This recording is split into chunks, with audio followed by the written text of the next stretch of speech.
approaches its critical moment of choice. And now, here is your host, Mark Passio.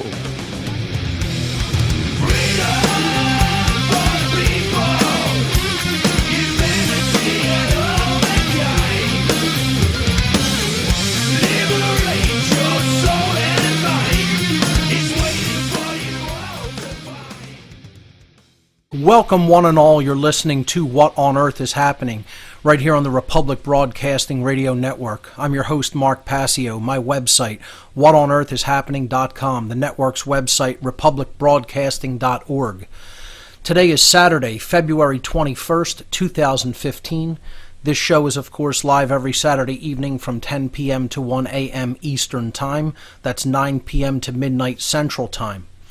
We have a great show lined up for you here today. We're going to be continuing our discussion on Neo-Feminism as a eugenics operation, an operation of what I've coined Epi-Eugenics, eugenics that is actually waged against a population through mind control, through the control of human perception.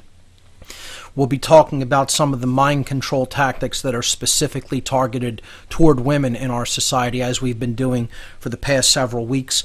I will be taking calls in the third hour of the show this evening. The call-in number to join us, 800-313-9443. Once again, the toll-free number to join us in hour number 3 with your calls and comments, 800-313-9443.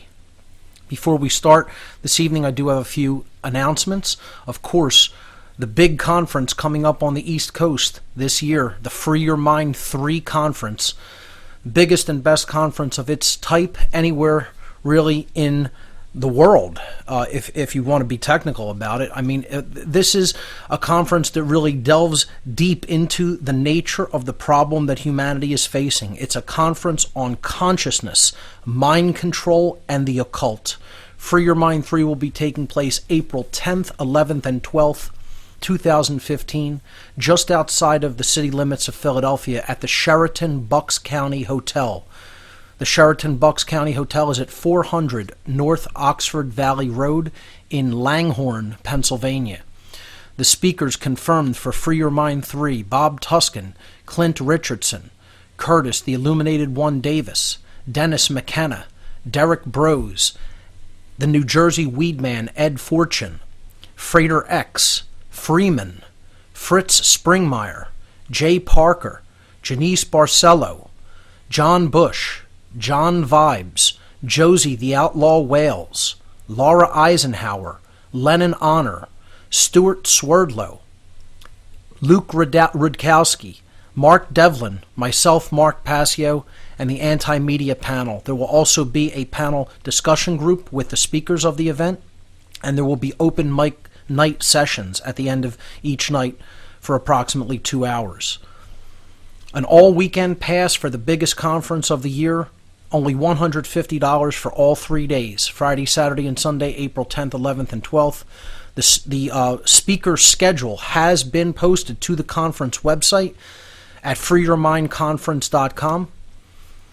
And you want to go and get your tickets in advance. That's the best way that you can help support a conference of this type, is to buy your tickets in advance, as that really helps with the speaker's travel arrangement expenses, the lodging expenses, and the expenses to secure the venue.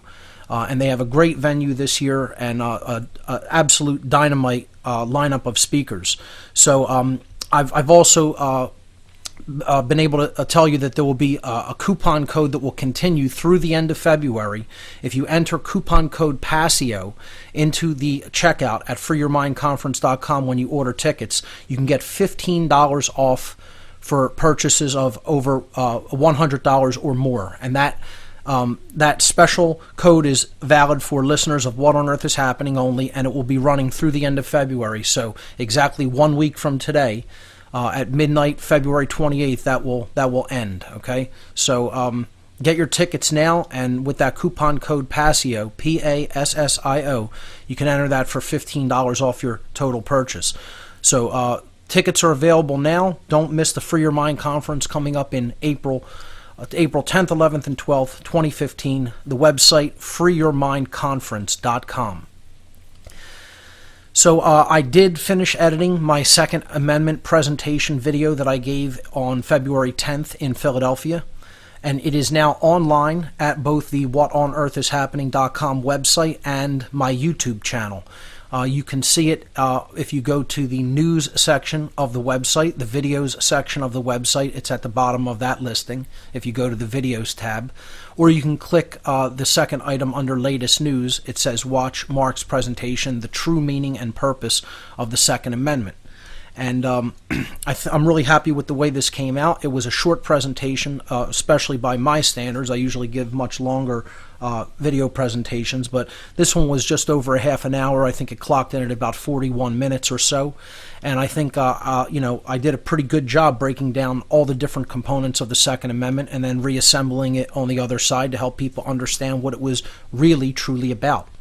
So you could check that out once again on the news or video section of my website or my YouTube channel, which is youtube.com/whatonearth93. What on Earth, all lowercase all together, and just the number 93 after that. There are still What on Earth is Happening promotional t-shirts available as a gift in return for a voluntary donation to support my work. You can click the email link that is listed in the article in the top of the news section item of the whatonearthishappening.com website for more information on how to receive a promotional t-shirt. And as I said last week, I'll be making some new designs for the Free Your Mind conference. So those will be available, and I have a really nice kind of vector graphics design that I'm going to be breaking out for the Free Your Mind conference on t-shirts. So there also is a donation button on the left-hand side of the whatonearthishappening.com site. If you feel that you've received value from the information I've presented and shared here on this radio show and on my website, you can feel free to make a voluntary donation to help support my work so that I can continue it into the future. So with that having been said, let's jump into the material for tonight. Again, as we've been talking about this topic, which is a controversial one, and again, controversial just means face-to-face with change. Often it means face-to-face with dealing with something that is burdensome or uncomfortable, and then you have to confront it and deal with it in order to heal it, because ignoring it isn't going to make the problem go away. It's going to make it much worse. That's kind of how it is with this topic of the mind control techniques that are specifically targeted against one sex. It's a Hegelian dialectic. This is a fomented war between the sexes. And the dialectic, again, very important for people to understand, can work. A confrontational dialectic that is a form of manipulation, as it's been called the Hegelian dialectic in philosophy. It's been called problem, reaction, solution by alternative researchers. Only one side needs to buy into the manipulation or the lie in order for that dialectic to actually take effect, to manipulate that side, and then they attack the other side, and you're off to the races. So this is what I've been trying to explain when it comes to this. It's not about trying to further divide people. It's trying to make the people who have bought into this dialectic understand that they've been duped, they've been lied to, and by buying into it and propagating it, they're actually doing more harm to humanity and creating further division and, like I said, fomenting a war between the sexes instead of them coming together and understand the tactics of manipulation and control that have been being used against them. So that's really what neo-feminism is ultimately all about, but even more so, it's a eugenics operation, as I've been talking about over the past many weeks. Eugenics is about selectively deciding who gets to propagate their genes and who does not. And what I call the Neo-Feminism Agenda is an example of Epi-Eugenics. That means that it's eugenics that's being waged epigenetically, meaning beyond just the physical control of genes. They're doing it through mind control. They're doing it through the manipulation of human perceptions. And, we've talked about many, many topics so far that we've covered regarding this concept, this topic in general. I'm going to probably either be ending it this week or next week, this topic, and then moving on to some other issues that I want to discuss. But depending on how things go with the breakdown of the topics I want to cover tonight and callers, we may wrap this topic up this week. It may go into another week. But last week we touched on things like hypergamy, which is the concept of marrying upward, or looking at a person that you're going to become involved with simply as a resource. That's really what it is about. Especially a monetary resource. The lack of true care that exists in society, the lack of care about the difference between right and wrong behavior. So many people are only interested in what a person does for money, and they're not interested in whether they really know the difference between right and wrong, and they're a truly moral individual or not. We talked about the trap of buying into the idea that the socially engineered condition of a lot of people in society, especially the socially engineered condition that a lot of women are in as a result of the type of mind control and manipulation that has been used specifically against them, does not make that they're currently engaged in behaviors their nature. It's a trap to buy into this concept that this is just human nature, and to not study social engineering and mind control as a basis for this condition. And the condition is capable of being changed if people wake up to the manipulation tactics. So, this, as soon as I hear people say, I've re-emphasized this over and over again, this is just human nature, this is just man's nature, this is just woman's nature, a red flag automatically goes up, and I immediately think the person really doesn't know what they're talking about and hasn't really done their homework, because to make that statement it's totally dismissive of social engineering and mind control to bring about that current condition. That condition can, of course, be changed. It's not just permanently set the way we are. What is pretty much permanently set as the way we are is that we were made as a programmable species. This is the true nature of a human being, and whether good programming goes into the child during the formative years will largely determine whether good output comes out in the form of behavior in that child's life. And this also can be changed even later in one's life, but it becomes more difficult because that early formative year programming is absolutely quintessential for development and what the person later on locks onto and values as real and values as good and values as important moving forward in their lives. It's very difficult to get someone out of that mindset if it's calcified and solidified over the course of their lives, and it's never been challenged. That formative framework that was laid down during the early formative years of the child. Because the mind at that age soaks everything up like a sponge, puts it into the subconscious mind, and then relies upon it moving forward. We have to understand how to get inside and unlock a lot of that content. That comes through self-introspection. That comes through working with one's own psyche. That comes through doing deep introspective work to look at the things that are amiss and awry and have been put there through programming and through trauma. And then to deal with it and say, hey, is this benefiting me? And then to say, well, if it is, then okay, keep that part. If it's not, then some change needs to be made. It's not okay to stay this way. It's not okay to just accept this as just how I am. Work needs to be done in those areas for healing and for growth, and for moving to higher levels of awareness and understanding what made things like that. And if that's not in our better interest, then we have the power, we have the capacity to change it through working upon ourselves. So, some of the topics that I want to get into this evening, well, just to recap a few more things we discussed last week before doing that. We talked about a little bit about the imbalanced ratio between men and women in the so-called truth movement. And, it's a dynamic I really wish we would see come to a level of balance by more women stepping up and offering the truth as they see it to the wider community. It seems like this overall there's just this huge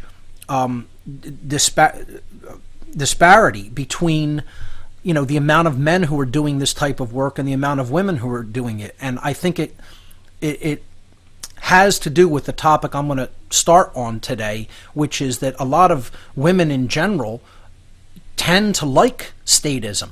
They tend to like the condition that humanity is in and don't really want it to change that much because they see a lot of the ways that they perceive that it works out in their favor, kind of like the perks of the state, if you will. And we'll get into some of those things. But again, as a somewhat of a recap, we tried to look at why there's this disparity between men and women in the truth movement last week. We'll continue that this week. And if there's any people want to call in and offer their perspective on that, I'd like to hear that. We talked a little bit about last week how women drive the corporate economy with over 85% of the purchases of the American economy, an amazing disparity, with men in society making only approximately 15% of the purchases of all goods and services in the United States. I mean, that is an overwhelmingly, incredibly imbalanced statistic. 85% of purchases made in the United States are made by women. 15% of all purchases in the United States are made by men. If that doesn't tell you that the techniques of marketing are working heavily in the minds of women compared with men in society in general, again, this is a generalization, okay? But you will hear me making them during, talking about topics such as this. That's overwhelming. That's an unbelievable statistic as far as I'm concerned. And people should consider something like that. Why is that? Hardly anybody even asks that question. I feel that it's because these controllers and these occultists directly target the psyche of women. They know that women are largely relying upon this desire for security. We talked about that as well. And it's an illusion. And they manipulate and play upon that illusion, and in doing so, they get people to buy things that they, put a perceived need for in their mind, even though they don't really need it. And it's driving the whole corporate-driven economy, the whole profit margin-driven corporate economy. Very successfully, I might add. And last week, we, of course, touched upon the studies that have been done on human attractiveness to the opposite sex, and we were talking about the imbalanced statistics that come out of these studies on attractiveness. And, the stats say that the overwhelming body of men find about 80% of all women acceptably attractive, while all women find only about 20% of men acceptably attractive. We'll pick it up from there on the other side of this break, folks. Stay with us.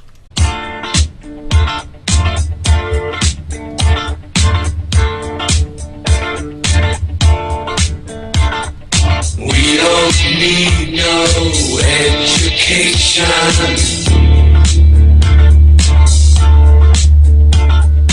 We don't need no thought control. No dark sarcasm in the classroom.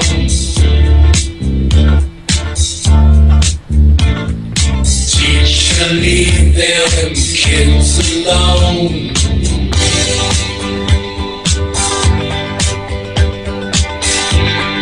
Hey! Teacher, leave them kids alone! Welcome back, everyone. You're listening to What on Earth is Happening here on RBN. I'm your host, Mark Passio, my website, whatonearthishappening.com.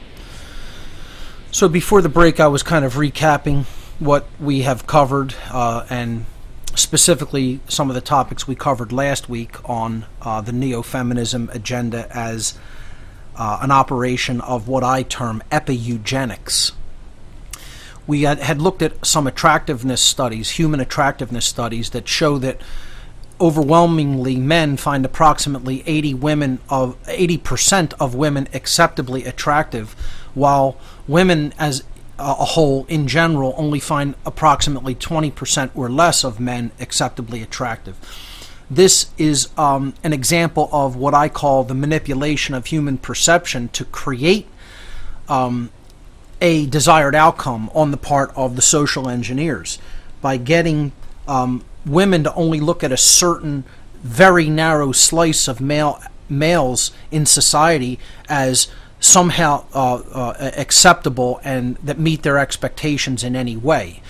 And this is a way that eugenics can actually be waged through the control of human perception itself. And we talked about that a little bit last week. We talked about how, this will allow social engineers to really control the propagation of certain types of genetics and values. That's even more important than controlling the propagation of genes, is controlling the propagation of values. Because if they can condition certain people to value simply money or looks, etc., or social status, this becomes the new form of social Darwinism and social engineering at the same time. And most women don't even understand that this has been done to their mind. They believe they're thinking their own thoughts in many ways, and these thoughts are actually coming to them through the social engineers, through the think tank agendas, through the media, through the control of the media, through the control of pop culture and pop music, and what you see on television and read in magazines, etc. It's a very tightly knit strategy. It's a very scientifically created strategy, because they understand so much about human psychology and so much about the hidden, deep-seated subconscious motivations of people. And they'll exploit that, and they'll send that into imbalanced forms of desires and drives and motivations. They know how to manipulate those things. Not just understand how they work, but they understand how to manipulate them to bring about their desired outcome. So we talked about that a little bit last week, and how all of this is really resulting in falling birth rates really all over the world, and largely in westernized countries. Anywhere where the society has already been industrialized, etc., there's falling birth rates. They're all below 2.1, just about. And we looked at America's hovering between 1.85 and 1.9 somewhere, depending on whose numbers you look at. I've seen numbers as low as 1.84 per 2 people, which is seriously declining. But overall, if you look at the overall population of the world, especially in the Western world, we're seeing birth rates going on the downward curve as we speak. People are always talking about overpopulation, and this is a lie, because they're really perceiving overpopulation in cities, in concentrated urban areas. Almost all of the westernized countries, their population index is actually in decline. You could look this up through just type in birth rates by nation, and you'll have tons of charts about this. So we talked about that a little bit last week, and we ended up kind of talking about how there are people who historically will side with an immoral system to just selfishly reap the quote-unquote benefits of that system for themselves. And this is kind of what I want to segue into talking about tonight. We also touched on last week about how it can be very difficult for awakened human beings to interact in a relationship if they're in a relationship with someone who still isn't quite awake, and how, what I said I considered one of the ultimate wrongdoings or sins, if you will, that anybody could possibly commit, and that's not standing within and speaking the truth and being an advocate for truth and freedom just to get along with or go along with someone that they're in a relationship with in a what I call a lower form of love. The eros form of love, or romantic love, is certainly not as high as the love of truth, which is agape. Okay? That should come before every other consideration, including family, familial love, and romantic love. I would say that needs to come even before the love of one's own children, because without that kind of care, your children aren't going to have a future. We'll pick this up on the other side of the break. Stay with us, folks.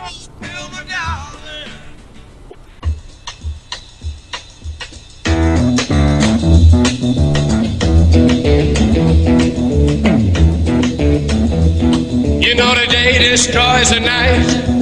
Night divides the day. Try to run, try to hide. Break on through to the other side. Break on through to the other side. Break on through to the other side, yeah. Welcome back, everyone. You're listening to What on Earth is Happening here on Republic Broadcasting. I'm your host, Mark Passio. My website, whatonearthishappening.com. We're continuing to talk about the Neo-Feminism Agenda as an example of eugenics, as an example of an operation that I term Epi-Eugenics, eugenics waged through the control of human perception. And I was getting ready to get into some new material. You know, what I was talking about just before the break I think is very important, that, you know, care for truth has to really be our first consideration. Everything is secondary to that, because if we don't care about what the truth is, then we certainly don't care about what the difference between right and wrong is, and then we're going into a prison, because there's a law in the universe that as morality, which is built upon care for truth, increases, freedom increases. And as morality declines, which is the inevitable result of not caring for truth, freedom declines, and we go into bondage and slavery. That's an absolutely immutable law that exists in nature. If you don't accept that, get over it. You know, if you might as well not accept the existence of the sun or of gravity, okay? Because you are affected and bound by the workings of those laws that you did not put into place in creation. You know, they're part of nature inherently.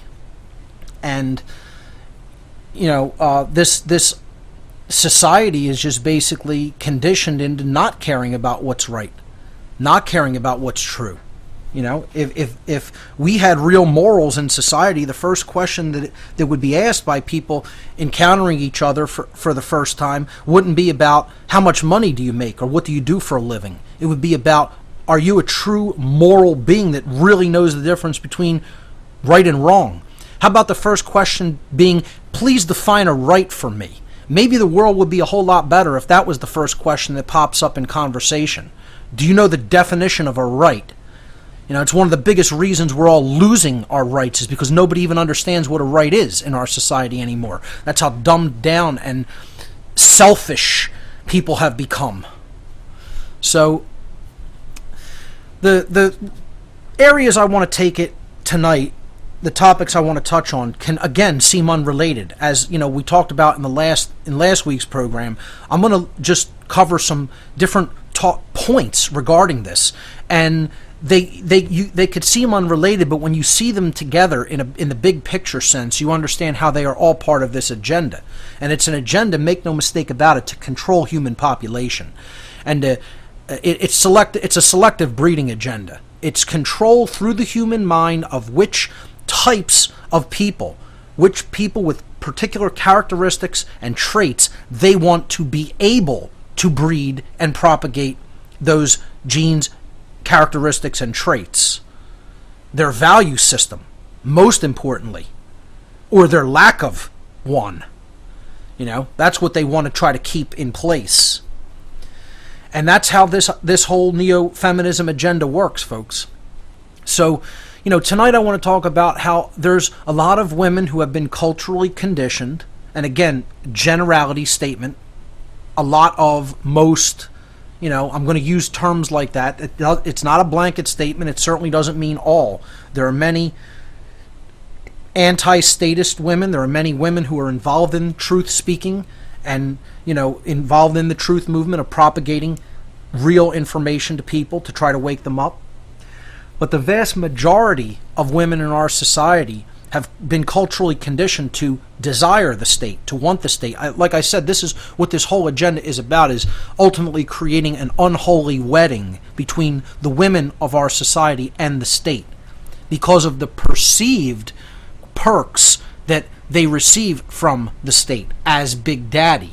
Okay, this is always connected to parental abandonment issues. And because so many people in our society have grown up without the presence of a father figure, a strong father, a strong manly presence in their lives. There's a reason for that. The state doesn't want that. They want the increased divorce rates. They want the increasing fomenting of the war between the sexes.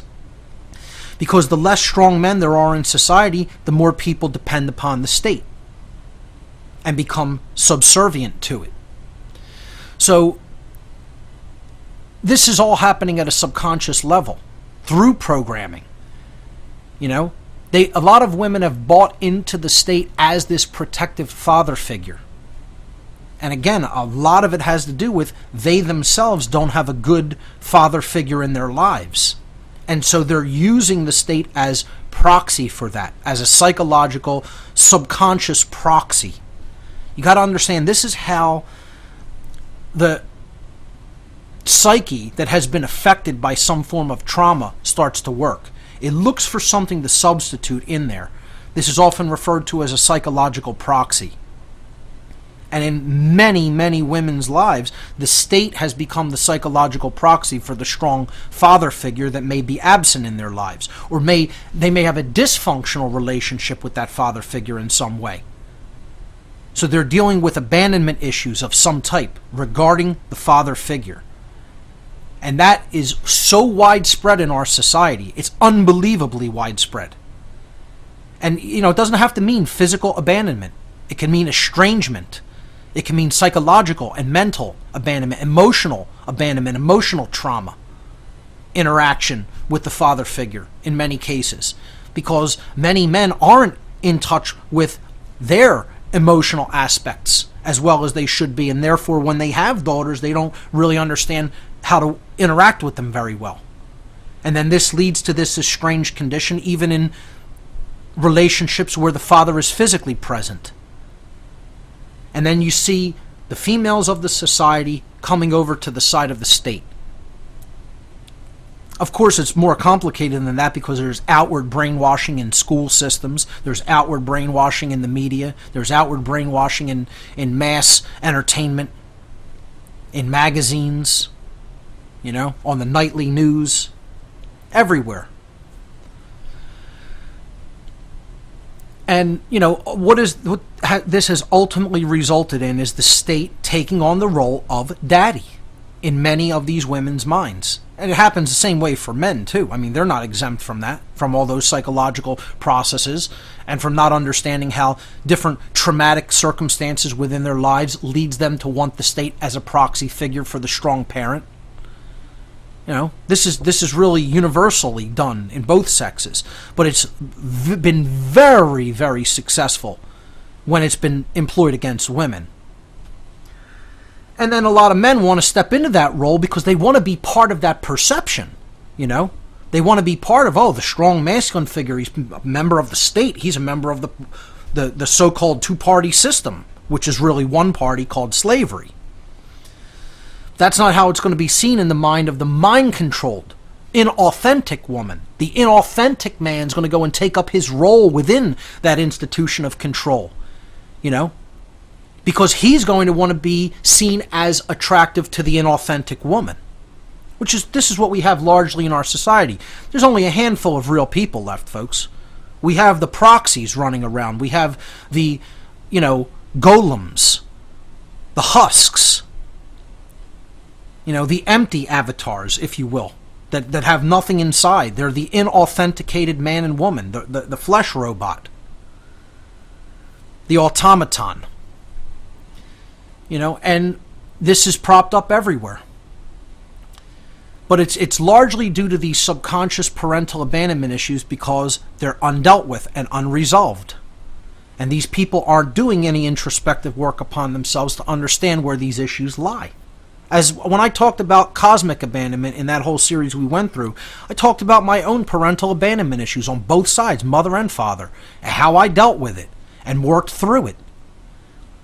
If you're not looking at it directly and confronting it, it's going to eat you alive. You have to do that work no matter how painful it is. And there's no shortcuts to doing it. There's no shortcuts. It's called understanding what happened and dealing with it and understanding you're not going to go back in time and change it. Or how are you going to let it now affect who you are in the moment? And most people are they're eaten up by it. They're eaten up by it because they think they're going to somehow suppress all that subconscious material, and somehow they're going to come out on the other side unscathed by suppressing it all instead of dealing with it. Well, it doesn't work like that, folks. You're going to get more of the same. You're going to get more negativity. You're going to get more chaos in your life the more you refuse to deal with issues that are buried down and traumatizing you at the subconscious level. And I would suggest this is the vast majority of women are have these types of subconscious trauma issues. And many of them don't want to deal with it, and they just want to look for a proxy. And the state's all too happy to come in and say, I'll be Big Daddy. It works pretty flawlessly. It's going to continue to work until people really start to come around and understand how this operates. So a lot of women openly like the state and are very outward about saying so. They think this control system is great in many cases. Again, not all. Please don't say I'm making any blanket statements, because I'm not. I'm trying to use basic generalities like a good majority, a vast majority. I feel it's a vast majority, personally. It's a vast majority of men, too. But, women seem to really openly enjoy the quote-unquote perks or quote-unquote benefits that the state gives them over men in society in many cases. And again, at this subconscious level, they've bought the state as the proxy for the masculine father figure that is in some way absent or has abandoned them in their lives. You see this big time in princess programming, the princess programming by Disney and other media conglomerates, but specifically it's put out there by Disney. This is part of the concept of hypergamy, of looking to that strong masculine figure as the provider. It's not about whether the person's really, truly, deeply good. It's like, lavish me with the resources that I want and take care of me as a father or mother would. Again, it's like a proxy for an absent parent more than it is a relationship that's based in equality. And again, not sameness. Okay? Once again, equality does not mean just sameness. If you're thinking about it like that, you're thinking about it all wrong. That means different people bring different things to the table in the relationship, and then there's a blending there. But they're both being treated with equal fairness and equal rights. That's what I mean by equality. Equality under natural law. Equality in care. Equality in what they have as their value system. This is the familial dynamic that the controllers don't want. They want to destroy it. It's largely destroyed. Make no mistake about it, it is largely absent. And the people who awaken themselves to what has been done through this agenda are going to need to rebuild that familial dynamic. Because as long as that's destroyed, you could forget about the proper raising of children. You could forget about people truly learning morality in our society. And that's exactly where the controllers want this dynamic at. And they have it there. They have largely accomplished this. You look at how sexuality is treated, the hypersexualization of women, especially young women, in our society through advertising, through media, through pornography, etc. But then, in the same breath, they're actively discouraged to have healthy sexual lives. This whole cultural shaming of women, who, God forbid, have had more sex partners than is deemed socially acceptable. This creates all kinds of, cross confusion going on in the mind, crossed signals being sent. And again, it started when they're very young, almost pre-pubescent years. And you see in media and advertising this sexualizing of women and boys as well, of girls and boys that are very young, even pre-pubescent.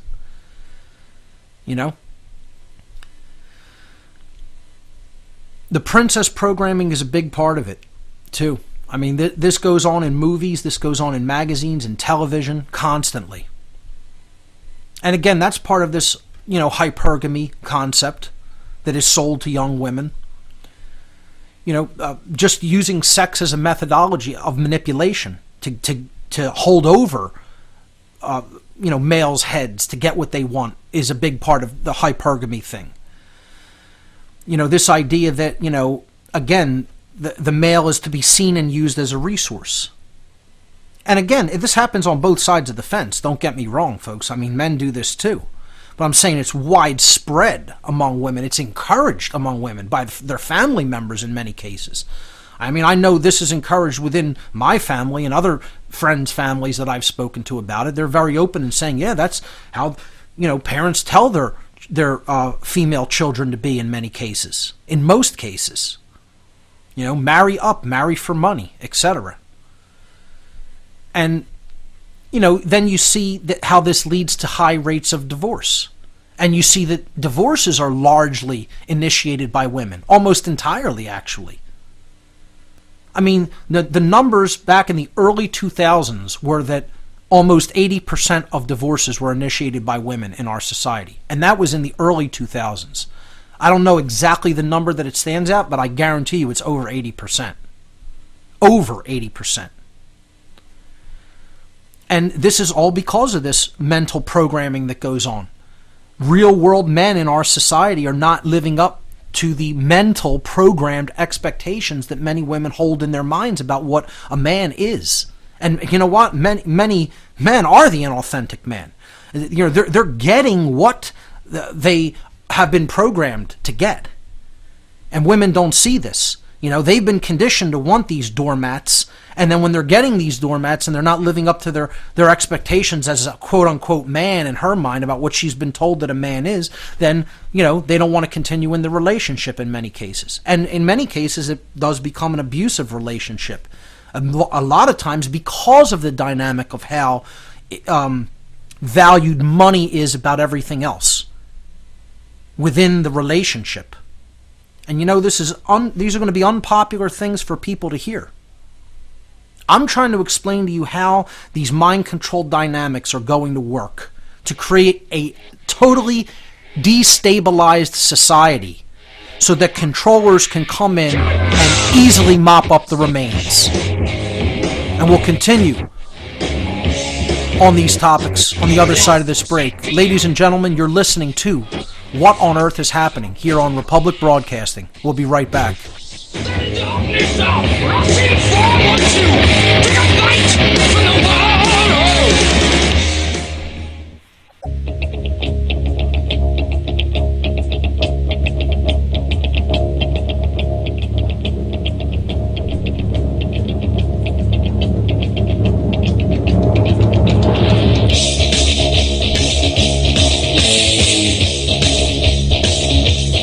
Welcome back, everyone. You're listening to What on Earth is Happening here on RBN. I'm your host, Mark Passio. My website, whatonearthishappening.com.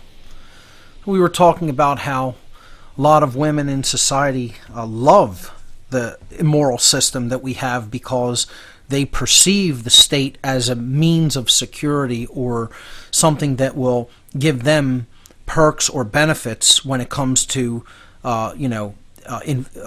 interaction between them and males in society. We talked about the hypersexualization of women and the putting up of women on sexual pedestals in many ways that you see in media and advertising and pornography, but then the cross signal being sent to actively discourage women to have healthy sexual lives in society. This idea of cultural shaming when it comes to female sexuality. Princess programming in the media and in the entertainment conglomerates.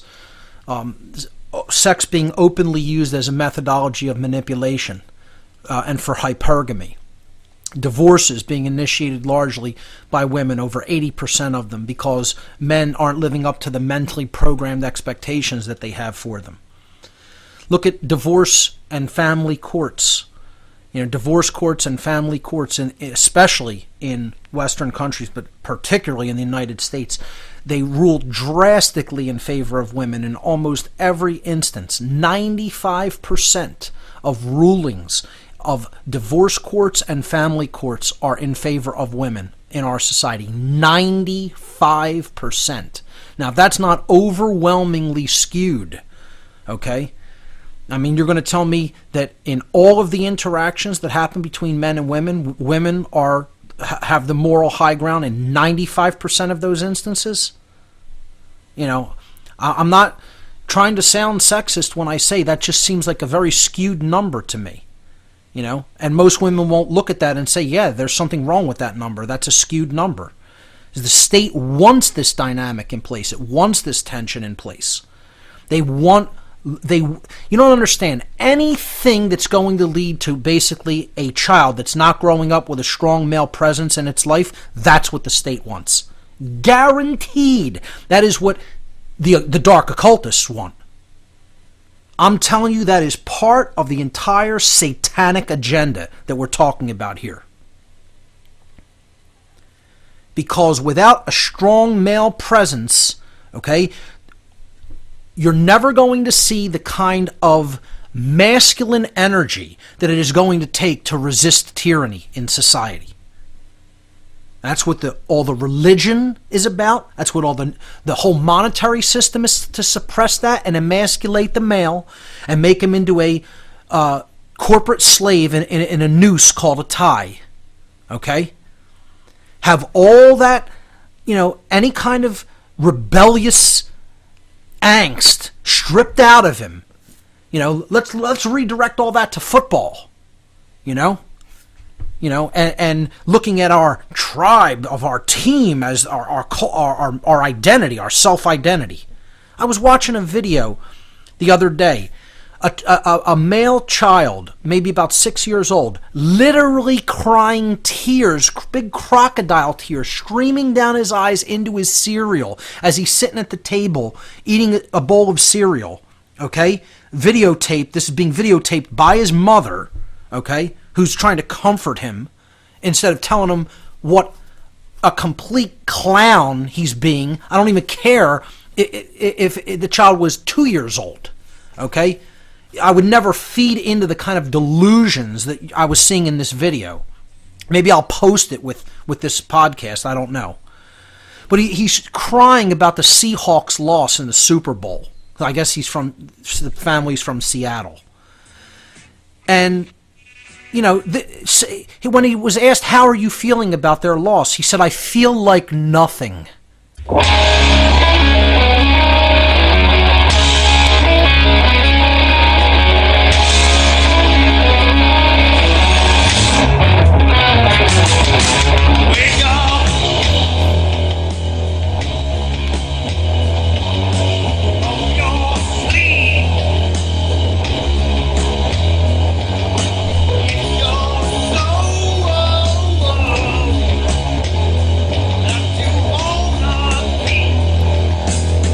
Powerful words. Wake up from your sleep. If it's your soul that you want to keep, absolutely. I mean, I couldn't concur more.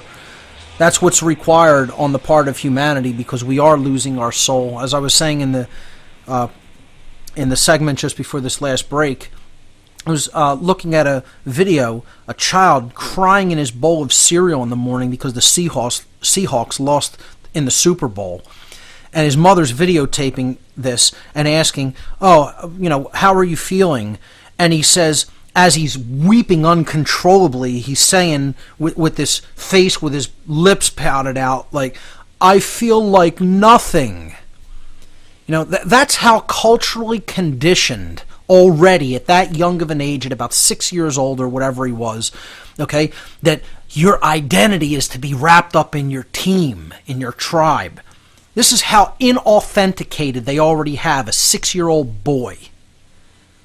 Wonderful job raising that child, Mom and Dad. You did so well.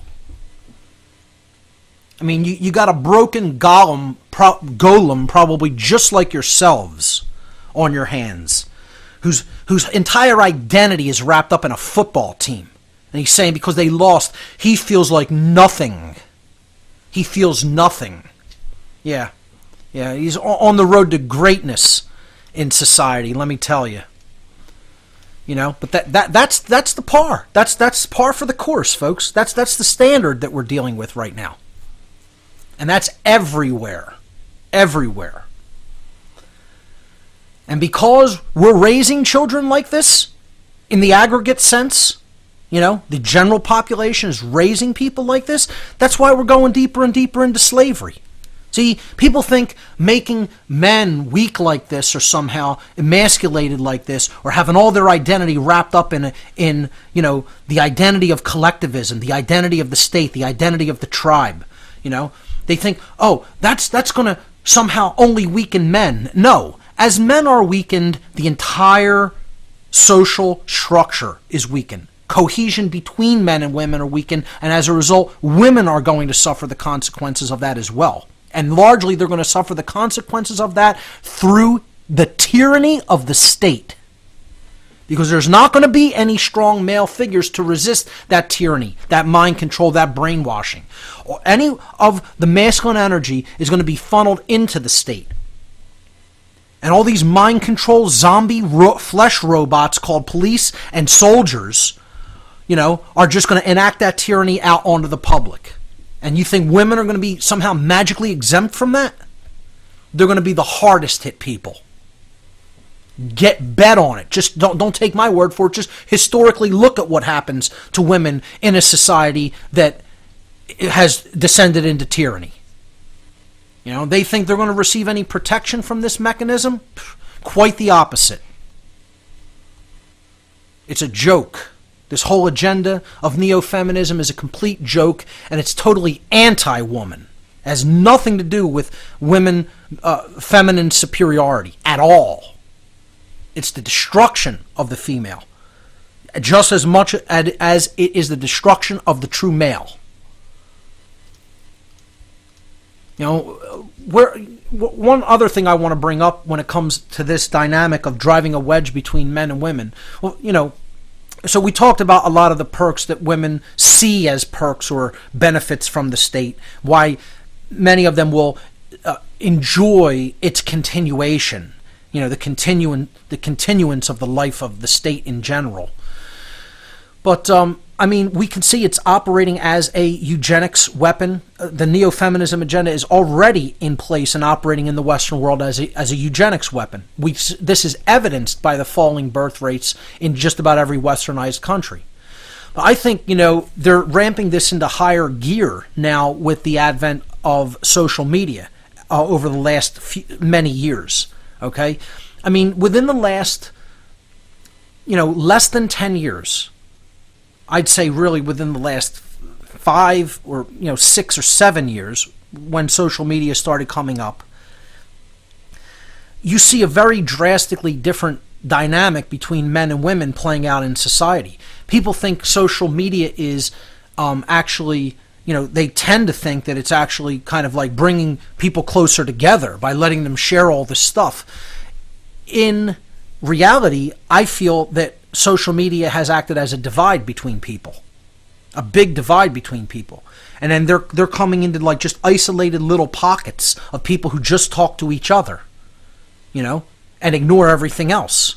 It's putting people in bubbles. But one of the other things that I think it's doing throughout society, dynamically, is it's helping to drive a deeper wedge between the sexes. It's fomenting the war between the sexes at an even greater, more accelerated pace, at a greater level, and a more accelerated pace. And I'll explain how I feel it's doing this. Before social media, people interacted publicly, in person. Imagine that. They went places and did things together. Now, everything's on this virtual screen that is people are just tapping away, saying nothing 99% of the time. Okay? And it's like they're not even interacting in real life anymore.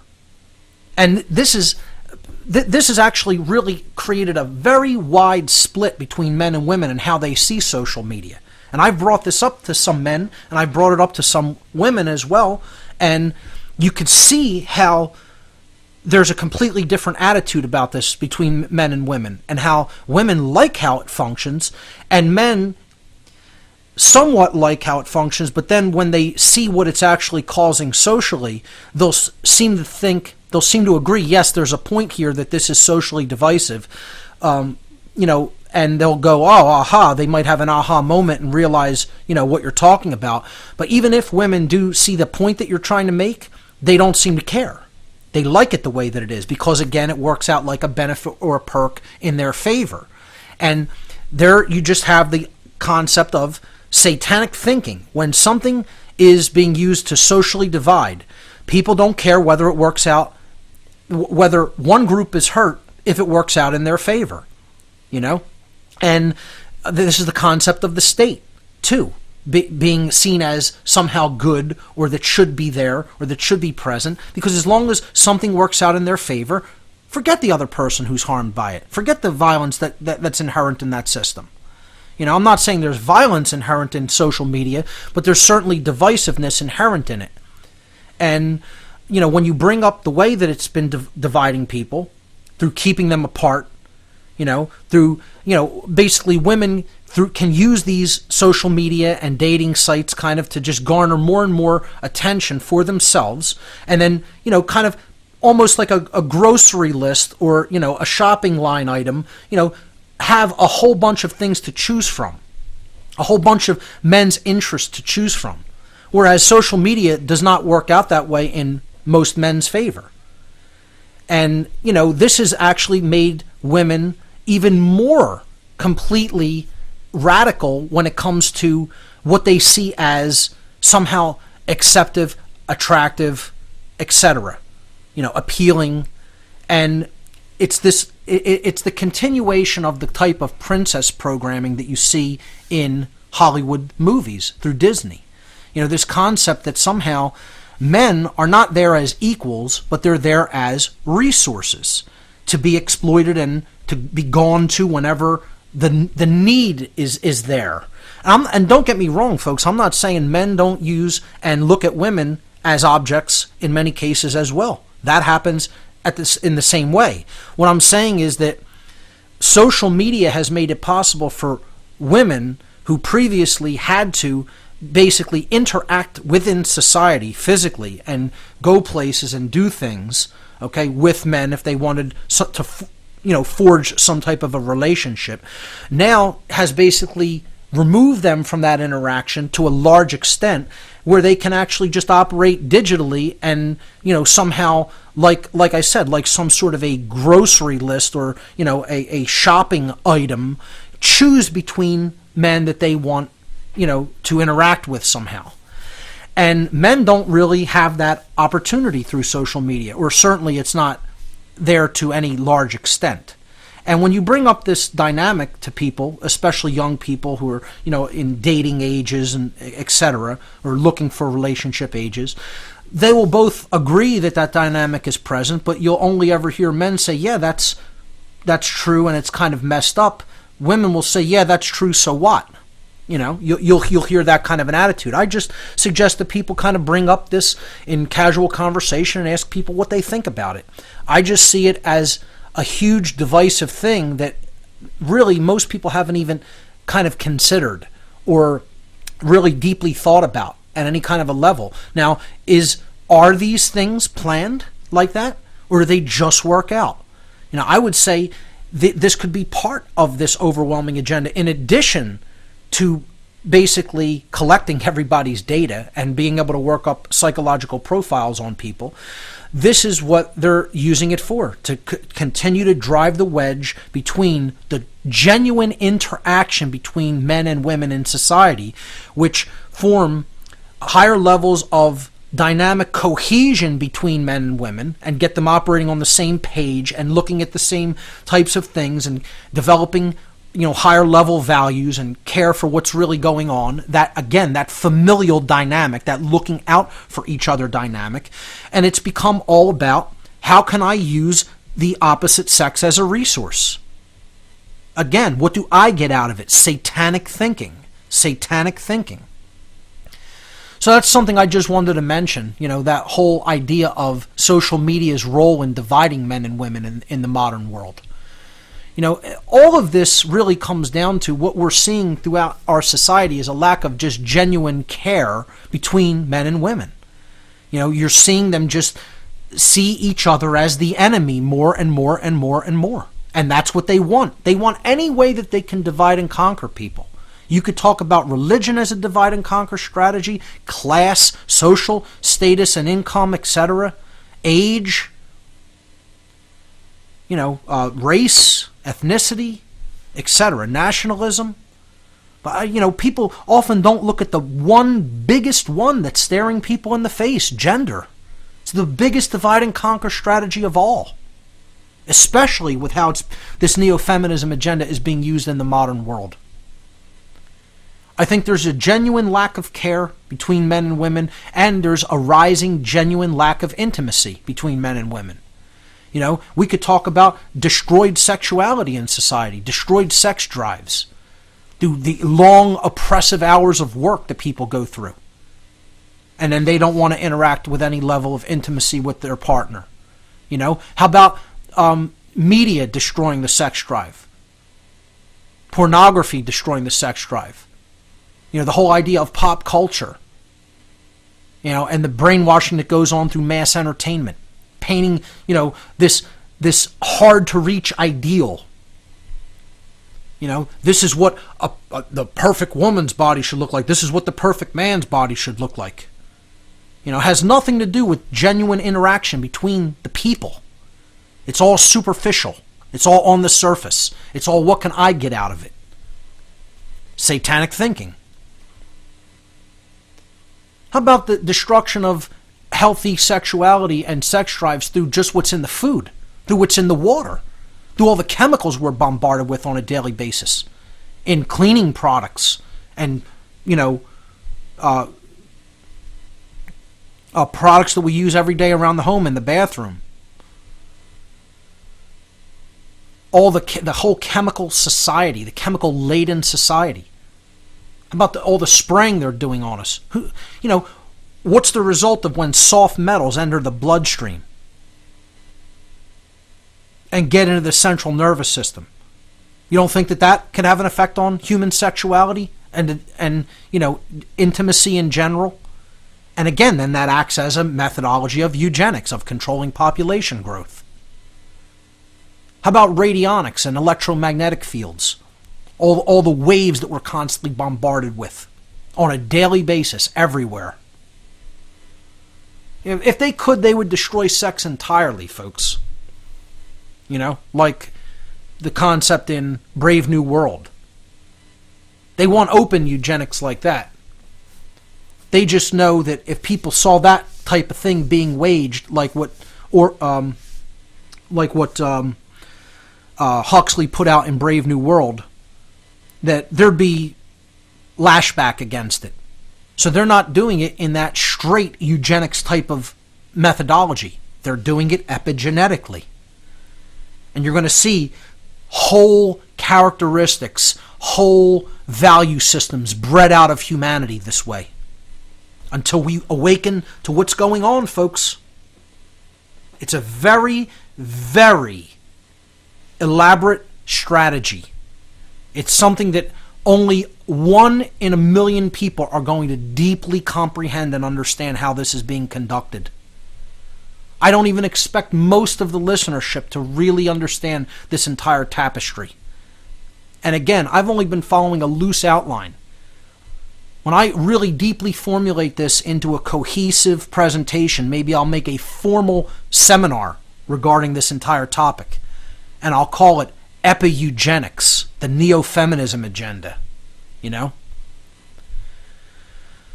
And maybe that'll be an all-day seminar at some time in the future. I don't know. What I'm saying is that there's many different components to this, and you have to look at it all as a tapestry to understand how it works, how these different methodologies of attack work together.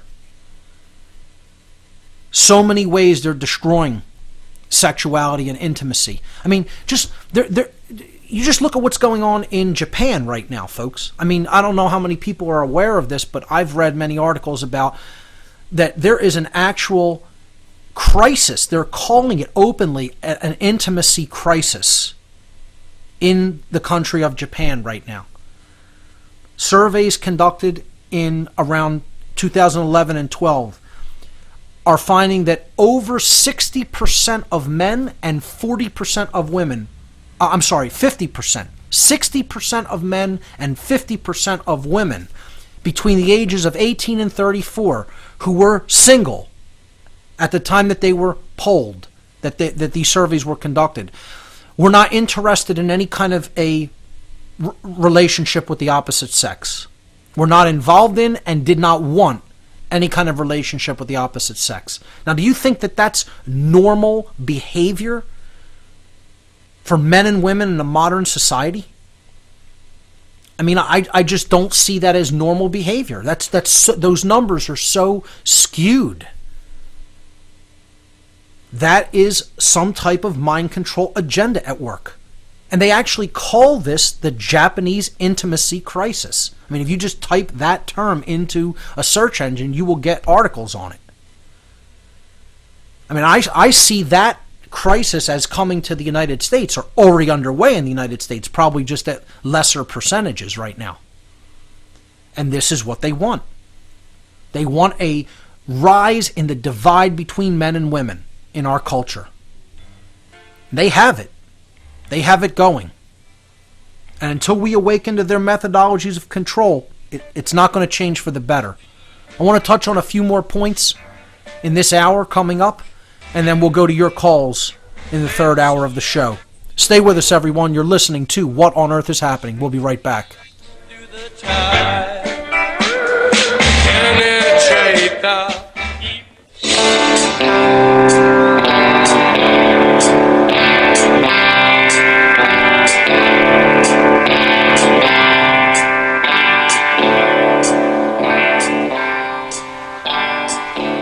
There's a code of silence that we don't dare speak.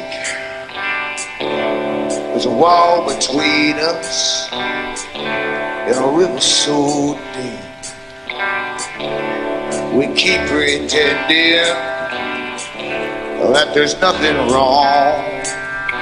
But there's a code of silence and it can't go on.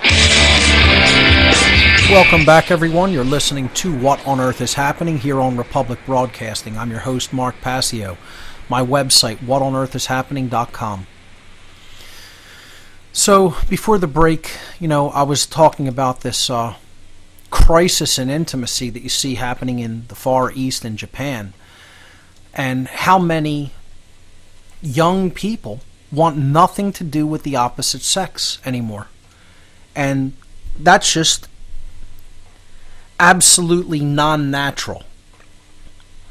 That has to be the result of epigenetic programming. In other words, mind control. And the declining birth rates in all westernized countries are an example of epi-eugenics. Eugenics that is waged through mind control, where the population is actually culling itself.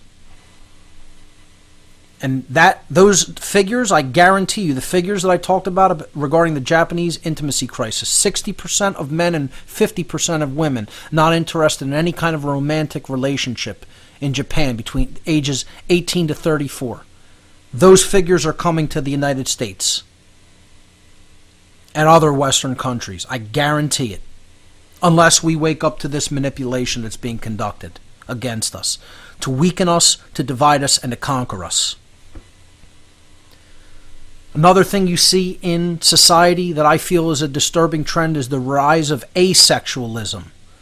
And I'm not saying, hey, if anybody just, doesn't want to have any sexual life, that's their business and that's, their free will to do so. But I see this very steep increase in the rise of asexualism, which had always traditionally just been a level thing and engaged in a small percentage, a very tiny percentage of the population. It is now extremely on the rise. And there's a reason for that. It's all of these things working together that I call all components of this Neo-Feminism agenda, which is about the total annihilation of the familial dynamic in society. Once you destroy that, you destroy morality, you put people onto moral relativism, you put them down the path to social Darwinism, and that leads inevitably to eugenics. And ladies and gentlemen, I've just described to you what the religion of Satanism is. Now, I don't care whether there's Satanists out there that want to say, I'm a spiritual Satanist, this and that. You know, you hear all these different terms thrown around about there's this kind of Satanism and that kind of Satanism. When I talk about Satanism, I'm talking about the old religion, ladies and gentlemen. Get that through your thick skulls out there. Okay? I'm talking about the ancient hidden religion of slavery, of the perpetuation of slavery and the keeping of the human animal as a slave. That's the religion I'm referring to. Okay? So everybody wants to rebrand everything and call it the same name. You know, you want to call what traditionally the religion of Satanism, which doesn't have to be called Satanism. Okay? I don't care what you call it. It's the old dark occult religion, period. The old hidden exploitation of the human psyche and the laws of nature. If you have that knowledge and other people don't, I call that Satanism. And I call the tenets of only caring about yourself and not caring about what's true or right, not thinking or accepting that there's a true difference inherently between right and wrong behavior, thinking that it's okay for the people who are the most ruthless in society to somehow come on top and rule over other people, as long as we get ours. And who cares about the suffering of other people? And the last tenet of, well, if we're in that position of rulership, well, let's control who propagates their genes and who doesn't. Or in other words, who lives and who dies, which is called eugenics. These are the general tenets of the old religion. I don't care what name you want to slap on it. You know, call it Atonism, call it, dark Luciferianism. I don't care what name you put on it. It doesn't make a difference what name you give it, as long as you understand what it does and what its tenets are. You know, people get too hung up on labels, and then they want to argue. It's like saying, what is Christianity? Well, 10,000 Christians are going to come together and disagree over what Christianity really is. You know, because there's so many different forms and flavors of it. Understand that when I'm talking about the Neo-Feminism agenda, I'm talking about it as an extension of this old religion, which I call Satanism.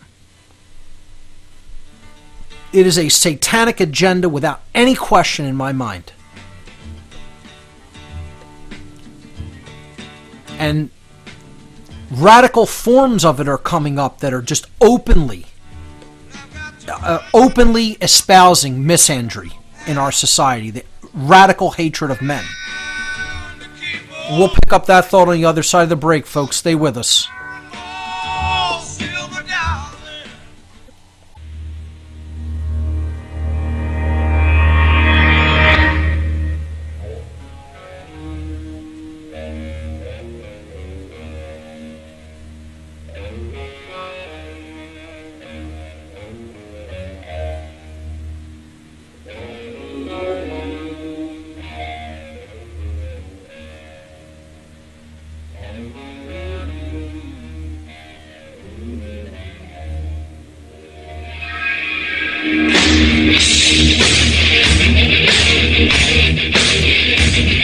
Welcome back, everyone. You're listening to What on Earth is Happening.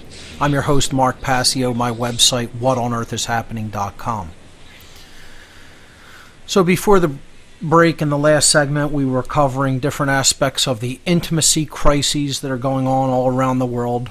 We hear about it particularly in Japan. I made the prediction this is coming or already present in the United States. We talked about the rise of asexualism, which is people with just no sexual preference and just are dismissive of sex of any kind. and how that's on the rise because of a lot of the different mind control that's going on in society. And again, this is all part of eugenics. They want this present. We talked about all the different things that destroy sex drives, long work hours, media, pop culture, food, so-called medicines, the pharmaceutical drugs, pollutants in the water, fluoride, etc., radionics and electromagnetic fields, smart things that are going on in smart meters, Wi-Fi networks, chemtrails, soft metals being sprayed on the population for a number of reasons. And, this is just, this all comes together as a perfect storm of eugenics.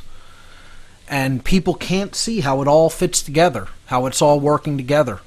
They can't see the grand scheme, the grand plan.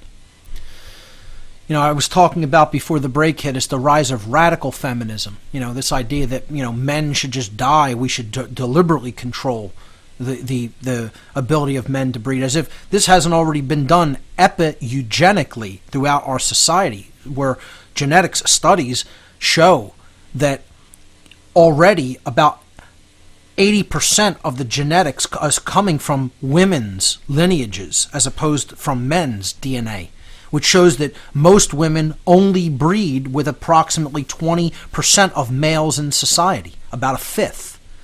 Whereas 4 out of 5 men basically do not propagate their genes through birthing a child. And this is all done to essentially continue the immoral system that we have and continue the eugenics operation that is already being conducted against the public.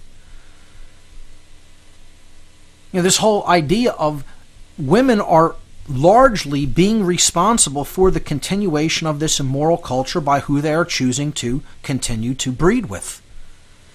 Women aren't... I was reading another study. It's something I guess I should bring up before, continuing, that women overwhelmingly say that they want a nice, quote-unquote, nice man. They want a moral human being in a partnered relationship.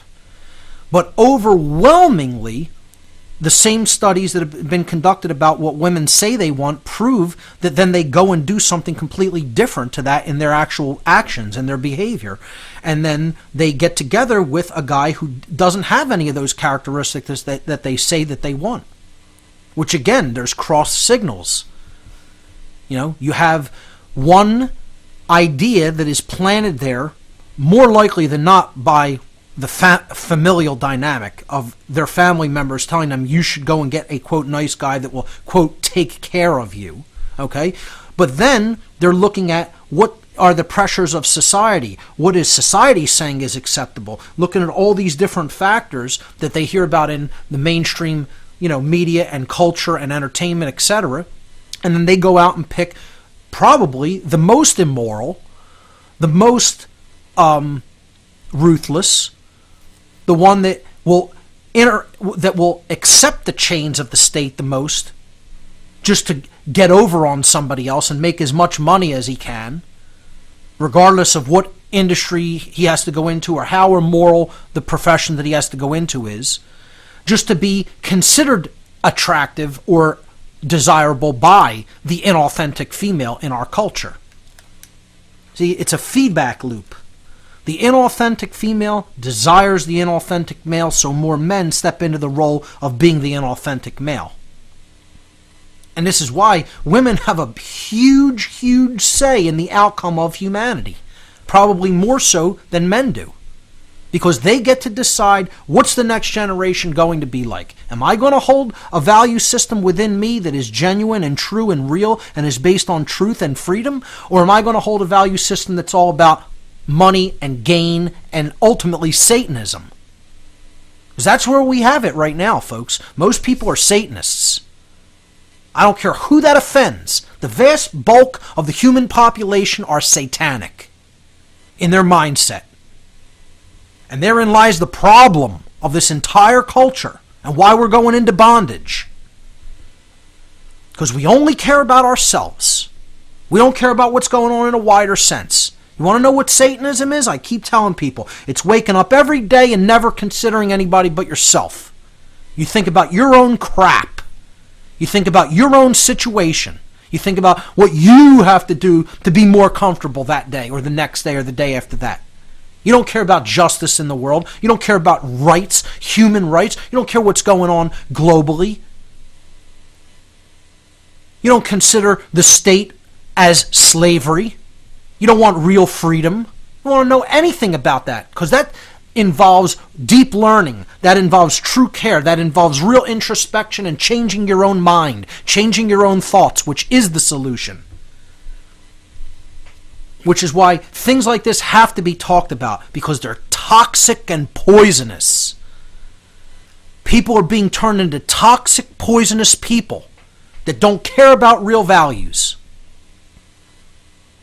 And as a result, what are those, specifically those women, doing? They're going out, they're breeding with the same kind of man that they've been breeding with that has made the world the way that it is. And they keep doing it. Because they say one thing and do another. Contradiction, internal contradiction in consciousness. They don't really want a moral man. They want a man who comes out on top within the immoral society that they're in. That's all they care about. The vast majority. Please, I want to try to refrain as much as possible from ever using blanket statements, okay, when it comes to this dynamic. I will say the vast majority. And hey, are the vast majority of men any different? They'll go into these immoral institutions just to make money, to appeal to, the opposite sex. They don't care about what they're doing. They're just following orders, like going along by rote. Because this is what's going to get me mine. This is going to get me what I want. And therein lies the satanic thinking that's going to lead us into oblivion. And on top of this, now you have the radical sects of Neo-Feminism that are absolutely openly man-hating, practicing open misandry, the radical hatred of men. Some of them saying all men should just be done away with. And then they'll have some sort. I presume that they'll have some sort of a breeding project, a la Brave New World. We'll have designer babies, that are just taken from our genetic material and propagated. And I guess they'll all be women too. I mean, you could see how sick and imbalanced this becomes at some point. I'm certainly not for the subjugation of any people, let alone women. I think women should enjoy the same exact equal rights under natural law that all beings do, that all beings should enjoy. I said from the beginning, that's the difference between classical feminism, which espoused equality under rights, and neo-feminism, which is all about trying to replace this so-called patriarchy with a matriarchy. And we don't have either, folks. We have an occultocracy, a phrase I've been coining and trying to ingrain in people's minds over and over by repeating it every week. We have a society ruled by the dark occultist, the hidden hand, if you will, the controllers that understand all of these dynamics about the human psyche and how they operate and are going to exploit them because the public is painfully and dangerously ignorant of how the human mind works and how the real laws of nature work. So that's the kind of rulership we have. We have an occultocracy. And you want to know what neo-agenda it ultimately leads to? Neo-feudalism, which is what we're already in, folks. We're already in a neo-feudal society. That's the only kind of government there is on the earth, is feudalism. And sadly, that's what a lot of these radical feminist groups would love to see. They want to see this total control system for some reason. They love the nanny state. They think somehow it's strength when in fact it's total chaos and destruction. And the only way we're going to help heal this divide is to bring these attentions to the fore. We can't keep staying silent about these things. We have to put them up in people's faces and talk about it. It's not going to be healed through silence. So, I mean, those are the basic issues and dynamics that I wanted to bring up regarding this topic. I'd like to talk a little bit about the reactionary movements that are going on regarding the whole Neo-Feminism agenda, because, of course, with every action, there's going to be an equal and opposing reaction. And again, many of these just set the stage for confrontation and a further divide and war. That's what they want, war between the sexes. You can't understand. You have to understand, that's all these people want. They want division and war. That's it. They want to continue to suck off of that energy. Because as long as people are divided and at war with each other, they're never going to understand the predator, the mindset of the predator that's already exploiting and preying upon them. I don't understand how people can't grasp that. So you have the men's reaction movements to the Neo-Feminism agenda. You know, men's rights activism in general, MRA. And then you have other groups that identify as MGTOW or MGTOW, which stands for, MRA stands for men's rights activism, and then MGTOW stands for men going their own way, which is a men's, I would call it a reactionary movement against the neo-feminism agenda that is about totally cutting off from interaction with women. Men's rights activism largely points out some of these things that I've been talking about over the last many weeks and wants to try to bring some more education and discussion to the fore regarding these things. But again, it's very, both of these seem to me to be very incendiary. I've tried to take a more balanced perspective and not try to foment a further war, which is why I would say I would not consider myself a member of any type of reaction movement such as that. I consider myself an individualist who, you know, studies these dynamics and makes up my own mind about them, and then tries to explain to others how these dynamics are really working in society. I think getting involved with any particular group is probably the wrong answer. I'm not a collectivist in general. In what I consider my nature, I don't see myself anymore. Maybe I once did, so I shouldn't say it's my nature, but I've changed my condition, let's put it that way, to wanting to be involved in groups, to, you know, working on my own, and I will work with certain groups of people if I feel their intent is, you know, pure and well-founded.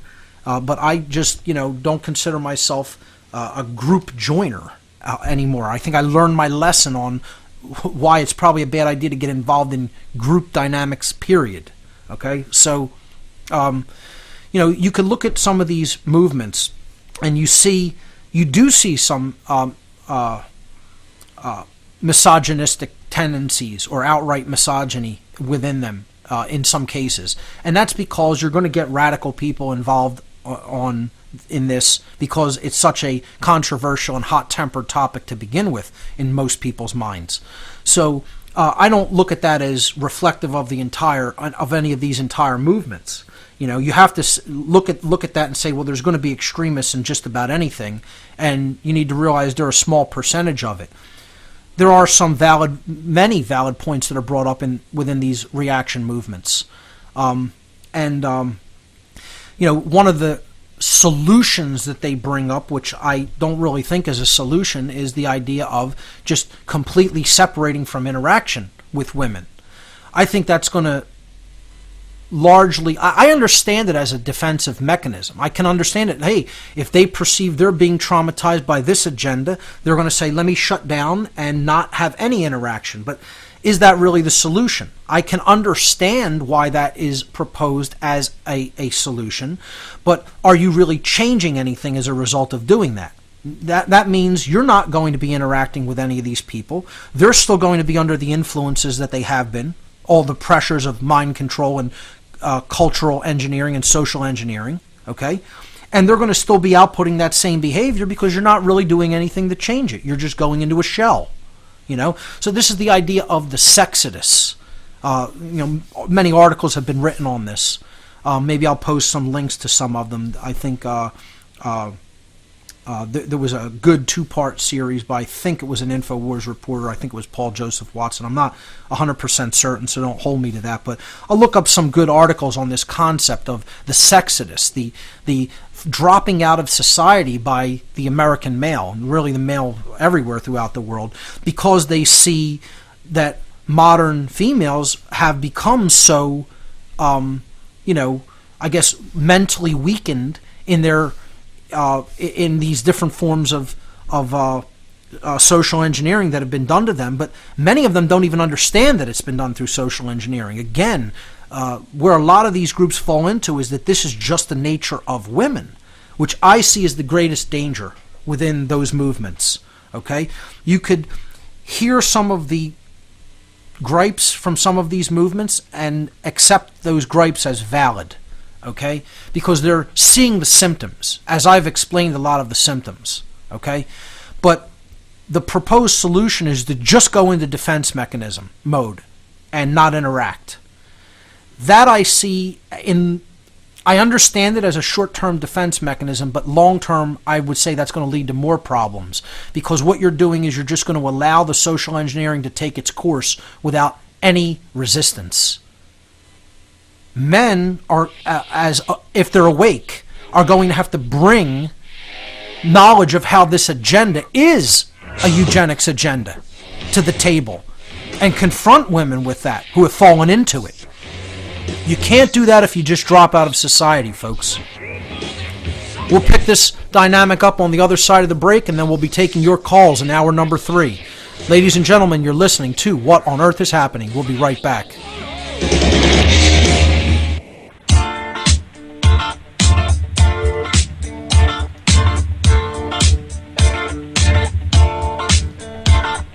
We don't need no education.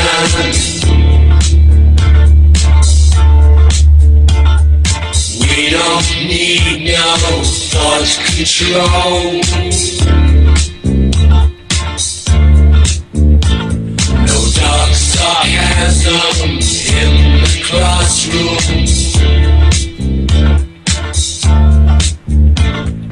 Teacher, leave them kids alone.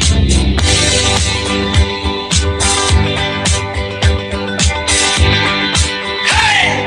Teacher, leave them kids alone. All in all, it's just a... Welcome back, everyone. You're listening to What on Earth is Happening here on RBN. I'm your host, Mark Passio. My website, whatonearthishappening.com.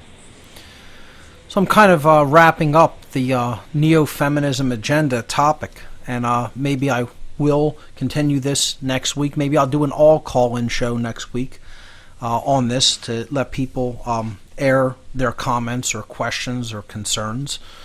But I feel like I've touched on most of the topics that I want to touch on, and I left on that note of the whole MRA and MGTOW movements as what I consider kind of reactionary to this, understanding a lot of their concerns that they bring up, recognizing that many of them do see the symptoms of what's happened in the social, socio-sexual divide between the sexes in our society, but many of them incorrectly ascribing this to quote-unquote human nature or quote-unquote female nature, which is absolutely the deepest trap that one could fall into when approaching this topic in general. Almost overwhelmingly, you do not see people within these movements as being spiritually awakened. They are very left-brained. They have a lot of knowledge and information about what has gone on, but many of them are of this total left-brain scientism religion that will not allow them to see the nature of the control system that really is in place occultically. Even many of them are anti-state and have understood the violence that's inherent in statism, but yet they still don't see that as connected to morality and don't understand the nature of objective morality, certainly don't understand natural law to a deep extent, and most definitely do not understand the occult aspects of the control system.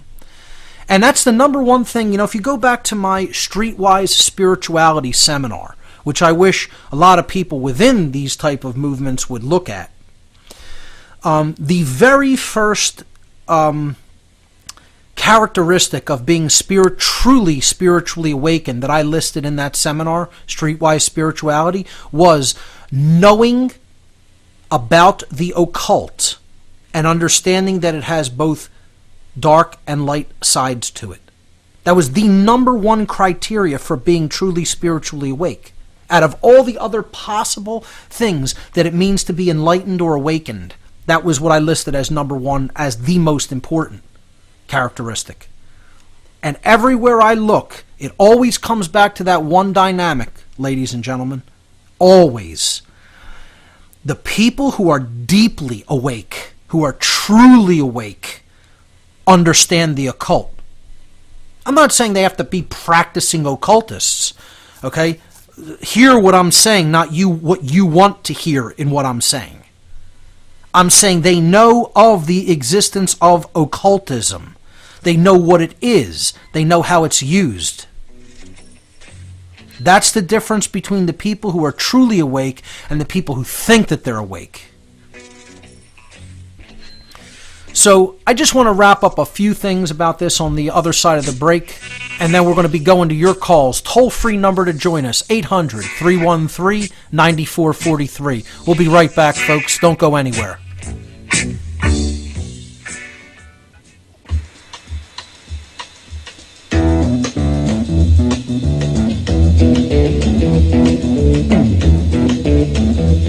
You know the day destroys the night, night divides the day. Try to run, try to hide, break on through to the other side, break on through to the other side, break on through to the other side, yeah. Welcome back, everyone. You're listening to What on Earth is Happening. I'm your host, Mark Passio. My website, whatonearthishappening.com. I think the final thing that I want to wrap up on, the final note I want to wrap up on this topic is, in these reactionary movements, the biggest danger is to think that this is all female nature and to dismiss the influence of social engineering and mind control. The people within these movements have to become deeply awoken spiritually and understand the nature of the occult forms of mind control that have been used against our society. If you don't understand that, you don't really understand the nature of what's going on around you. Completely removing yourself from the equation is not the answer long term. I get why people want to do that as a defensive mechanism, because they've been traumatized by this. Okay? You want to do that for a time? I did that for a time, folks. Didn't interact with anybody. People thought I was some weird hermit or something. But what I was doing in that time was I was getting my head straight. And I was learning about what was going on in our world. Deep amounts of knowledge and learning were being taken in. And then I had to make the decision to do something with that knowledge. That's not where it ends, that's where it begins. What you have to do is get in there and confront people. Explain this, not stay silent, not stay hidden, not stay to yourself. You need to put yourself out there in the world if you want to make it better. You got to get involved. They're playing their dark, sick, twisted game that leads to eugenics and the destruction of human freedom. We have to get on the battlefield and play the real game of awakening the human mind to the truth, to true care and to right action. That's called the great work. And it involves courage. It involves persistence. And it involves real care for all. It involves understanding that this is not human nature, what we are experiencing. This is the deeply mind-controlled human condition. And I think that's a good place to leave this topic at, except for, of course, we'll be exploring it more in the calls that I'll be doing in this hour, and I think next week I'll do an all-call-in show on this very topic. For anybody that has any further questions, wants any clarification, wants to ask about any resources or just air out whatever concerns or comments that they have. It's good to, from time to time, just do an all call-in show. So maybe I'll do that next week. And again, as I talked about on previous shows, after wrapping up this topic, I'm going to go back into exploring gun ownership rights and why it's so important, and how there's still so many people in the world that don't understand why it's important or refuse to acknowledge it because they're too absolutely sickeningly right-brained. They're not in a balanced state of mind. It's bad to be totally left-brained and be a dominator, but it's also bad to be completely right-brained and to not want to stand up for yourself through self-defense. Enlightenment is about the two pillars, the non-aggression principle and the self-defense principle, combined. That's the holy union of the sacred feminine and masculine. There's still a lot of people that don't get that. So I'm going to give my whole Second Amendment presentation on the air in a somewhat extended format. And then, we'll talk about gun ownership rights and what it's really deeply about. Why it's a cherished tradition in the United States and why that has to spread to the rest of the world. So, also on future shows, I'm probably going to do an entire series on the occult history of Nazism as a religion. People think Nazism was just a political ideology. It absolutely was not just a political ideology. It was a occult religion. And I'll be breaking down the early history of Nazism and looking into its occult roots, the occult roots of Nazism. And then I'm going to go back into solutions after that series is wrapped up, and I'll be looking at what I call the technique of maven targeting. This is identifying the people who have the most influence in any given sphere of influence, like a familial dynamic, a workplace, a grouping of friends, etc., and working on that person to try to influence their thinking so that they, as the maven or the one who the whole group seems to listen to and take their advice from, will propagate those ideas. And then maybe we'll be making more headway instead of just trying to target random individuals to wake them up because we seem to care about them. They might not have maven value, as I will explain on coming shows. So the whole concept of maven targeting as a strategy to converting people to the truth will be discussed on a future show or shows as well. So for now, I think I'll leave the Neo-Feminism Agenda topic where I have it, and we will go to the phone lines for the remainder of the show. So let's hear from Ray in Oregon. Ray, you are live on What on Earth is Happening. Welcome to the show. Well, thank you. Mark, you know me. You're aware of my work. Absolutely. This is Ray Karcheski, correct? Yes. Yes. I'd like to speak about the, as you know, I call myself a living Christ. Yes. And that disturbs a great number of people, Christian and non-Christian alike. Sure. Now, I'd like to talk about the Christ consciousness and the second coming of Christ. Okay. When Jesus of Nazareth said that I am the truth, life, and the way, he gave the secret to a world beyond conflict, a world of non-dualistic energy, of balance, the balance between the right brain and the left brain. Yes. In other words, insight, direct perception, a tie-in with one's subconscious mind, which sees it all, gathers it all, does not separate, does not divide, has no beginning, has no end. It is infinite intelligence. It is God itself operating within the human being. Man's fall from grace was the fall, the descent from that holistic, non-dualistic consciousness, right, of divine perception of truth, of being at one with truth, resonating with truth.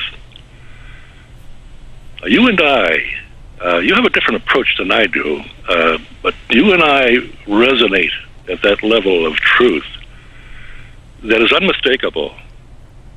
you have a better way of connecting with the intellect of other people. Now, I perceive that the intellect, all intellect, is satanic. All. Because it's dualistic in nature. And by that I mean that it's divisive in nature and it's opposing in nature. Whenever you have an idea, it's always a dualistic energy that must be reconciled into a non-dualistic insight. Then one can take action, and that action is the act of creation. Now, that's the whole purpose of life, that we come to that point. That act of creation works through our free will. That's correct. Because we're putting that action into the world through the process of our free will. Right. I agree. Most people do not know what that means, you see. They are so caught up with the ideas that have been conditioned into them through remote sources, satanic sources, the media, government, religions, that they consider that all to be normal fare. Right. There's nothing normal about it. It's all satanic, without let-up. And the average person lives that way from birth to death. They lose that non-dualistic spirit as an infant when they become conditioned by their parents, who were conditioned by their parents and prior generation to the beginning of the family. They've all been conditioned, and they passed it on to their children. That's the sin, original sin of contradiction. It's all done through mind control. And it spreads through society like a virus, like a self-perpetuating virus, yeah. Right. Now, you know that I'm quite a controversial character on the internet, and I have a lot of opposition. I think anybody who's speaking the truth about what's going on in this immoral culture will come up against opposition and be perceived as very controversial. You know, there's many lies that are spoken about all of the people who are involved in truth-telling in our society. We're not going to let that dissuade us, you know. We're going to stay persistent and keep moving forward, because that's all that we really can do. And we're going to wake people up a little at a time, if that's what it takes, until the great work is accomplished. Well, I have the solution to every problem that we face in society. We can dissolve the New World Order instantly by following this solution. And that is, from this moment forward, if everyone listening to what I'm about to say gives it their full attention and watch the reactions to what I'm about to say, they will understand the extent of their conditioning and the extent of their confusion and the extent of their violence. And that they join with each other, with other people of like-mindedness, and they become the collective. That's all society is. And it's a divisive, violent arena. The arena of absolute destruction, both destruction of others and self-destruction, of confusion. From this moment forward, let everyone hearing my voice, from this moment forward until the end of their life, never tell another lie at any level. A white lie, a black lie, doesn't matter. You see, most people find that impossible. And yet, to rise above the dualistic energy of the intellect, the satanically ruled intellect, and that's exactly what the intellect is, an instrument, like a computer that is programmable. We must rise above that. When you rise above to the non-dualistic arena of truth, you have transcended hell. You have risen above hell in your life, and your life only. But it's infectious. every other man, woman, and child who comes in contact with a truthful man. For a simple man of truth is what a Christ is. That's what Christ consciousness is. Right. They speak truth. For someone resonating at that level, they're going to affect everybody around them energetically, almost by osmosis. Yes. Yes. Now, you do one heck of a job with your presentations, but you are speaking to the intellects of your audience. And so what you say may not be what they hear, because they're the noise that they have going on inside, the contradictions. Right. That's always a tough one, to align the so-called internal dictionaries of language. Words are a limited thing. They define things. They like you said, the language is part of the left brain, and that breaks things down and analyzes and separates things so that they could be more understood and then seen holistically. And a lot of people don't have the same internal dictionary, so when you're saying one word or concept, they compare it to what they have in their internal dictionary in the mind of language, and it doesn't always equate. It's a very tricky concept, language, and being as clear in your in your explaining of something as is possible to be. It's why I prefer the spoken language over even the written. Like, I'm working on a book and I constantly worry about, well, is this much explanation through language in this paragraph or in this sentence sufficient to really convey the idea? Because I can't be asked a question, I can't come back with a clarification of a topic. It has to stand upon its own, and that's where you get into very verbose wordings and get into editing things ad infinitum. And it's kind of like why I more prefer the spoken word to the written word, because you can have that dynamic interaction between people where you can further clarify through making an additional statement to try to really get people to understand what it is you're really deeply saying. It can be a very tricky thing, and I think it requires balance and it requires a lot of practice. And I always hope that I'm doing enough job on those grounds. But you're not always going to reach every single person. You do what you can, and then you hope the chips fall where they may, and that people really get the gist of what you're saying. Well, I listen to you deeply, and I resonate with the energy behind your words. I'm not too concerned with the letter of the word. My attention is paid to the spirit of the word. Sure. And that's where truth is felt.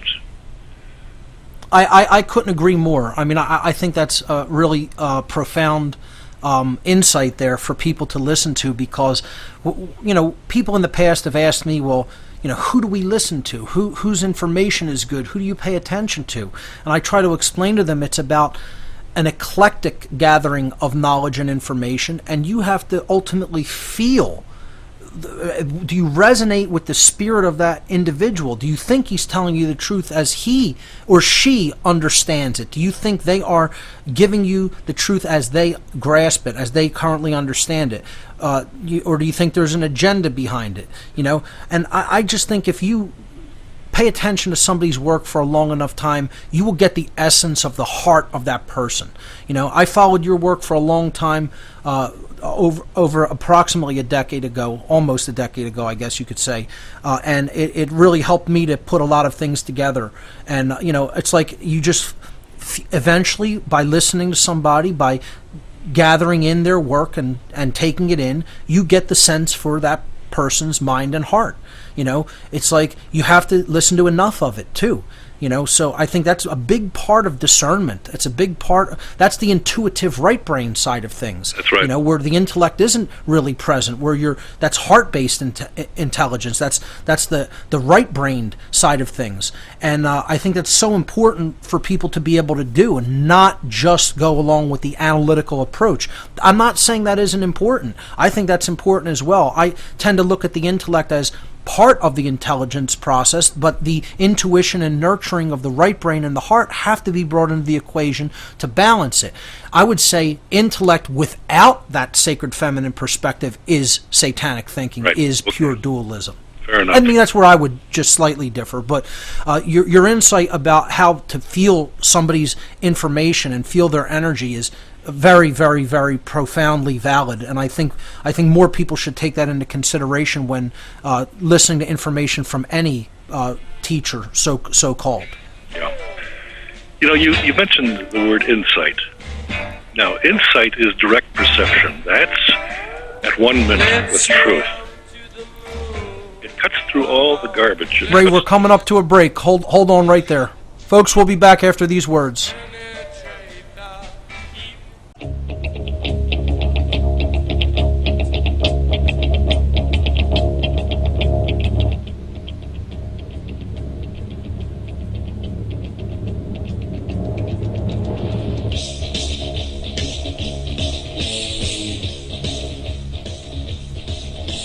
Welcome back, everyone. You're listening to What on Earth is Happening here on Republic Broadcasting. I'm your host, Mark Passio. My website, whatonearthishappening.com. Before the break, we were talking to Ray in Oregon, and Ray, you were going to make a point about insight. I'll let you finish up that thought, and then I'll move on to some other callers. We must acknowledge what the intellect is all about. We must use the intellect in order to solve technical problems and not insights, but mindsets that are gathered by virtue of mind control, our minds being manipulated by other sources. And we must use the intellect in order to communicate one with the other. Now, that is the only purpose that I see, is Christ. I see the rest of the life. We must become silent. We must die to the intellect, die to the mind, and be reborn of the spirit of infinite intelligence and have direct perception. That's insight in all other matters of life. Now, to straddle that, to have that balance between the two, to know when to use the intellect and when to drop it, that's the secret. Now, this comment I made about never tell another lie, that's an instant transition from the dualistic intellect into non-dualistic truth and Christ consciousness. When Jesus of Nazareth said that I am the truth, life, and the way, he gave the secret to eternal life. You can only see the truth in the eternal moment of now. Anything after that is in the time-bound moment of intellect, from the past, present, future, etc. And it's full of illusion, full of representations of truth. And we have been trained to worship those ideas that have been imposed upon us. Yes. That is step away from truth and to step into hell. And most people are completely unaware of it. Not only unaware, but they're attached to those paying programs. Attention to your own reactions to the truth. That's how you are able to see just how conflicted your intellect is. Just how attached to those programs that they are, right. Yes. Yeah. Exactly. Now, I'm under a lot of attack coming from the United States government's intelligence community. They've been after me for 19 years, destroying my character, my credibility, my reputation. They haven't done it, but they're still at it. And I've been to every law enforcement agency, from the federal, from the FBI, to the state, and to the county. No agency will investigate what's going on. And I'm asking the assistance of the public in order to put pressure on the sheriff of Josephine County, Oregon, Dave Daniel, who has refused to acknowledge my 5 requests for a criminal investigation. And we can change our country with this investigation. because all of the nonsense that goes on, the criminal actions of our politicians, our so-called leaders, who are not leaders at all, can come to an end. Put those son of a guns in jail where they belong, and to open the gates of all people who are in jail over victimless crimes. That's a revenue gathering measure. There's no crime. If there's no victim, there's no crime. Right. These people, we have millions of people languishing in prison cells over victimless crimes. This must come to an end, but the people must understand the basis, the genesis of such hellish behavior, and decide for themselves no more. That's what I'm asking your audience to do, to exercise their pressure on their government officials to investigate this issue of mind control at the federal level and on the internet. And let's get this started. Ray, do you have a site that you've documented some of this stuff, or that your work is on, that you could send people to? Well, I have two sites. One is Lisa Ray Enterprises. That's LEESARAY Enterprises.com.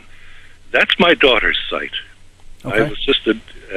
Most of my writings are there with regards to the spiritual aspects of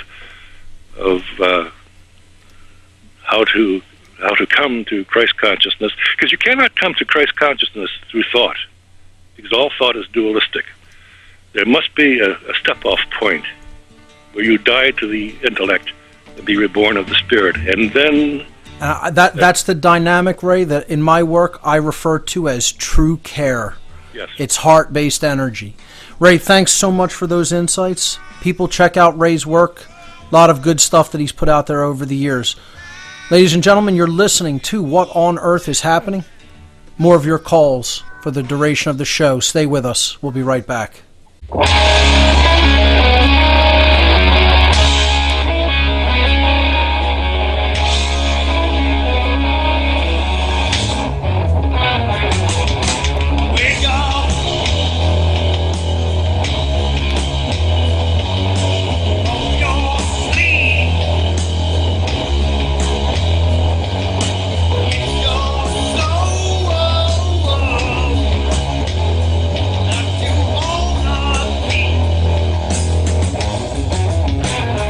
Welcome back, everyone. You're listening to What on Earth is Happening here on Republic Broadcasting. I'm your host, Mark Passio. My website, whatonearthishappening.com. We're taking your calls. The toll-free number to join us, 800-313-9443. I want to thank Ray in Oregon for the great call in the last couple segments. Let's move on and hear from Dave in Massachusetts. Dave, you're live on What on Earth is Happening. Welcome. Oh, yeah. Hi, Mark.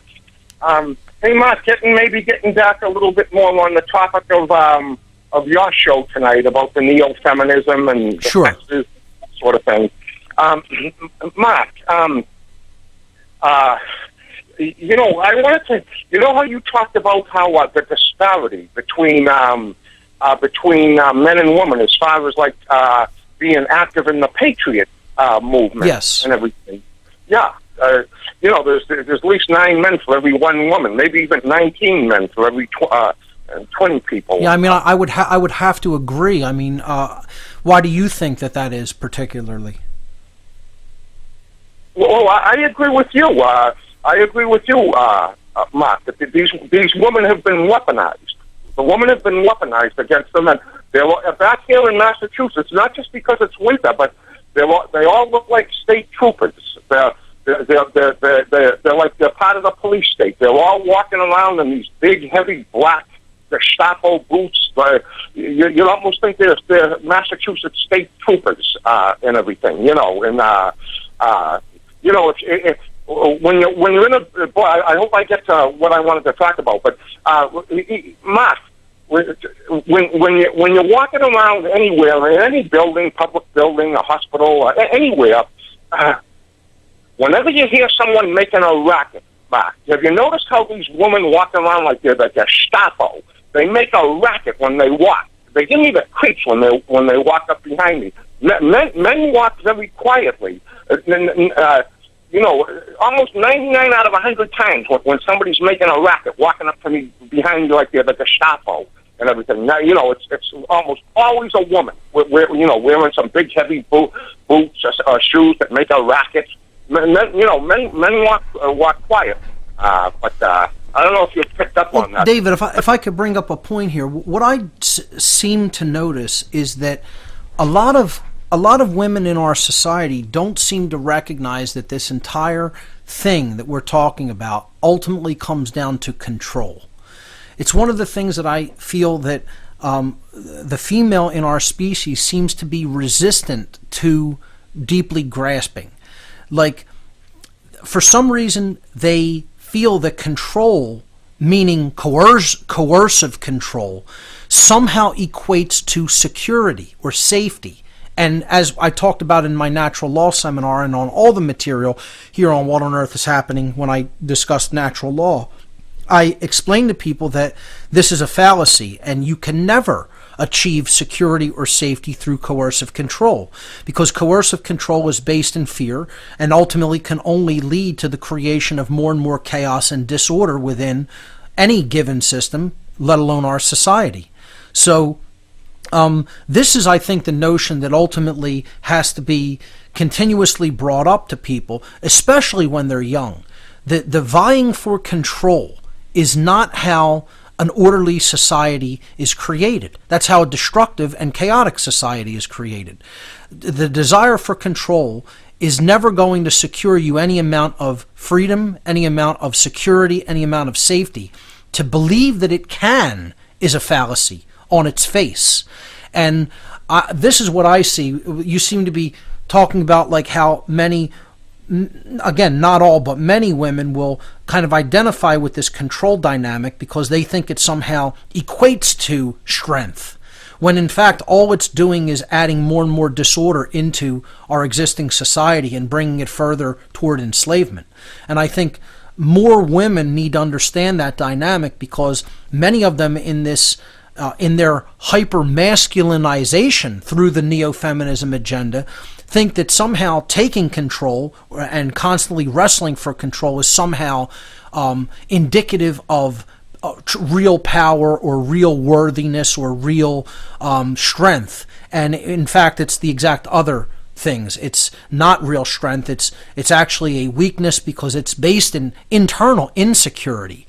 And it's not going to lead to anything that's desirable or what we say we want in our society. It's going to lead to all the negative things that we say we don't want, that we identify as bad for us. And this whole attitude of the desire for control is not going to accomplish anything good for humanity in any way that we can even understand.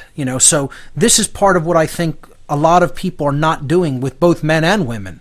They're just not helping them to understand that the desire for control is only going to lead to a more satanic and enslaved society. We have to let go of all that desire to control other people, and this is what I just see happening in the socio-sexual divide between men and women. It is largely about control. This is what relationships have become about. They're not about partnering anymore. They're about who's going to be the dominant person, who's going to be, the one who, quote, wears the pants. It's not about a cooperation. It's about, competition. I mean, that's the way I see what's going on. Yeah, Mark. Now, another big thing is this 911 number. These weaponized women just impose this brutal police state on us men. They love that 911. Mark, the kind of man I am, I've had that 911 called on me so many times, not because of anything I did, but just because of who I am, and maybe just because of something that I said. And the next thing I know, the Gestapo were there, and they automatically siding with the woman. They could care less about my side of the story. They're commanding me to leave the premises and all. In any kind of a dynamic where there's any kind of social upheaval, you will see the state largely taking listening to the side of the female in the situation to a great degree, more so than the man. I think a good movie that was made about this dynamic was Gone Girl. I don't know if you're familiar with that or if any of the listening audience is familiar with this movie, but I highly recommend this movie to see how the woman in many cases will leverage the power of the state and play it. And it's a very powerful movie. I think that this movie is so powerful that I don't think it has been recognized as the cultural influence that it is. I think it will be seen in retrospect as a cult movie, if you will, as a movie that has a cult following, because I think the themes in it are exceedingly powerful about how manipulative a woman can become and get away with that level of manipulation because she will leverage the quote power of the state and influence of the state to get her way and to basically get away literally with murder in the instance in the story of Gone Girl, which people will have a lot of comments about both ways, that movie, but that was written by a woman who I believe was formerly involved in the Neo-Feminism Agenda and kind of woke up to it. I can't remember the name of the woman who wrote the book, but it was a book and then it was made into a movie. I think it's a great allegorical film, and I think people definitely need to see it personally. So David, I want to thank you for the call and the points that you brought up, and let's move on and hear from Consolo in Toronto. I hope I'm saying that right. Is it Consolo? Hello? Yeah, it's Gonzalo. Consolo in Toronto, welcome. Thanks. I got a book for $2. I found it at a book sale, and it was quite interesting because it was talking about moral law, and I just wanted to know if you wouldn't mind me reading a section of it. Sure, go right ahead. Sorry, give me just a second here. Okay. Morality calls upon every human being to make the same choices and hold the same opinions without criteria, without logical reasons, without interest. In its own sphere, morality is like aesthetics, in which indefinable beauty can and must be fundamentally the same for all. Thus, morality makes the most sublime revelation of human history. We are one. Becoming more and more what we are has been the object of evolution as far as we can see. The existence of absolute morality confirms the existence of absolute freedom. There is no guarantee, no prescription, no method for making our choices. A method would be a model of good, making every choice a calculation and every false calculation an error, not an evil. The mathematicians who make a mistake are not liars because their objective was the truth. Liars are swine because their objective was error. Good and evil affect only objectives. They do not recognize means. Every action is an objective in itself. The choice between good and evil admits of no compromise, and the symmetry is absolute.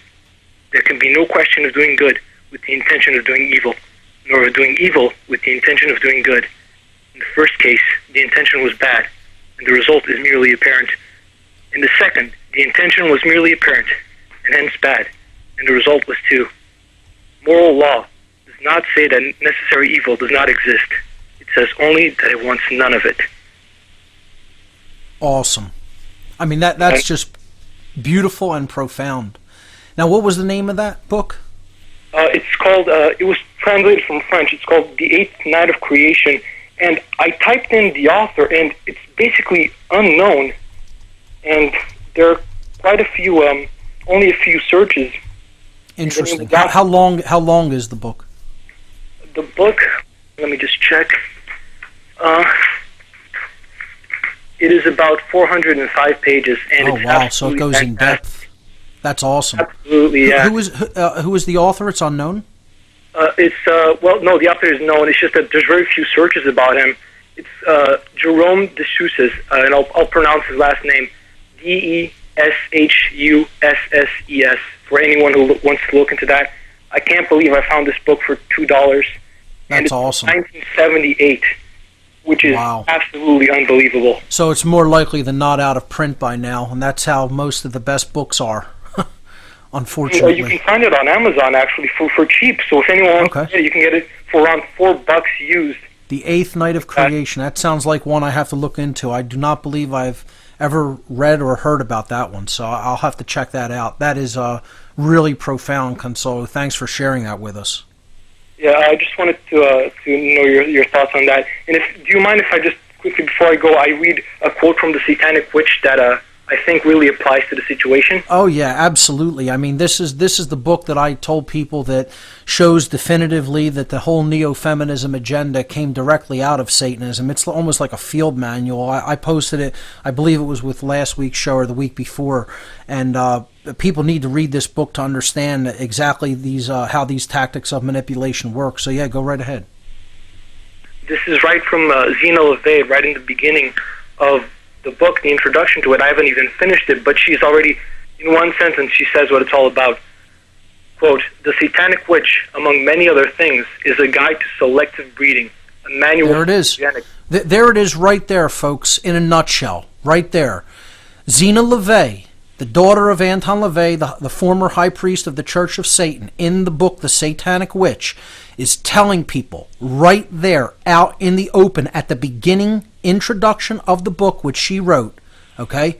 LaVey wrote the book, she wrote the introduction to his book, is telling you right there, this book is about selective breeding. And that's just another term, that's a euphemism for eugenics. So, I'm sorry, continue, Consolo. A manual for eugenics, the lost science of preserving the able-bodied and able-minded while controlling the surplus population of the weak and incompetent. Yep. That's Satanism. There's that old religion. There's that old-time religion. You know? People don't want to understand that that's what Satanism is. You know? They don't want to grasp that. I mean, right there in a nutshell, that says it all. And this agenda comes directly out of that religion. And, you know, I don't know how to put it any plainer. There it is in the words of one of the most famous Satanists in the world, Zena LeVay. Absolutely. So there it is. And it was just that one quote. She spelled everything out. Yep. Yeah, so I just wanted to bring that up and really recommend that book. It's called The Eighth Night of Creation. If anyone can get a copy of that. I feel like that was just such synchronicity coming across that book. And yep. he talks that's how these little gems find our way to us sometimes, you know? Yeah, absolutely. He talks about, to me, I think this was a person that if he was alive today, he would be talking to you about natural law. Because he discusses so much of it. He discusses the law of entropy, causality. It's a fantastic book. I'd highly recommend. It's all the same thing. It's all that which has already been here and that we are bound by and that we work with and through. And, you know, there's nothing new under the sun, as they say. It's just people have had a different way of explaining it in their own terms, in their own words, in their own cultural ways throughout history. And that's all. But it's always been here. Consolo, phenomenal points and really great recommendation on that book. And thanks for bringing up that quote from LeVay from The Satanic Witch. Great call. Thanks so much. So let's move on. Let's hear from Angela in California. Angela, you are live on What on Earth is Happening. Welcome to the show. Hi, Mark. Can you hear me okay? Yes, absolutely. Okay, awesome. I've studied your work for a while now. I actually was one of those avid people who took notes on it and kind of studied it like a course in school because the way you laid it out was very helpful for me in my learning process. And that kind of led me to a couple things that I've wanted to touch on solution-wise that people might find interesting or helpful. Sure, go right ahead. One is water. I mean, it's 70% of the makeup of our bodies. So I've learned a lot recently about distilled water and tested it out for myself. And there's some really powerful potential behind that, I feel, in removing the impurities that we're being subjected to without our consent Absolutely. This is why there's a campaign against distilled water, and they want to make up this lie about drinking it leaches minerals from your body. No, it doesn't work that way. Your body needs the purest form of water that there is. I generally drink reverse osmosis water, but when I can get my hands on distilled water, I'll use that. Juicing is one of the best ways to get distilled waters from fruits and vegetables. Yes. It's amazing for decalcifying the pineal. Yes. My husband actually, about 2 weeks after he started using distilled, for the first time ever, he started lucid dreaming. So there's a lot of potential there. Andrew Norton. Angela, we're coming up to a break. Hold on, and I'll let you continue this on the other side of the break. Ladies and gentlemen, you're listening to What on Earth is Happening. Stay with us. We'll be right back.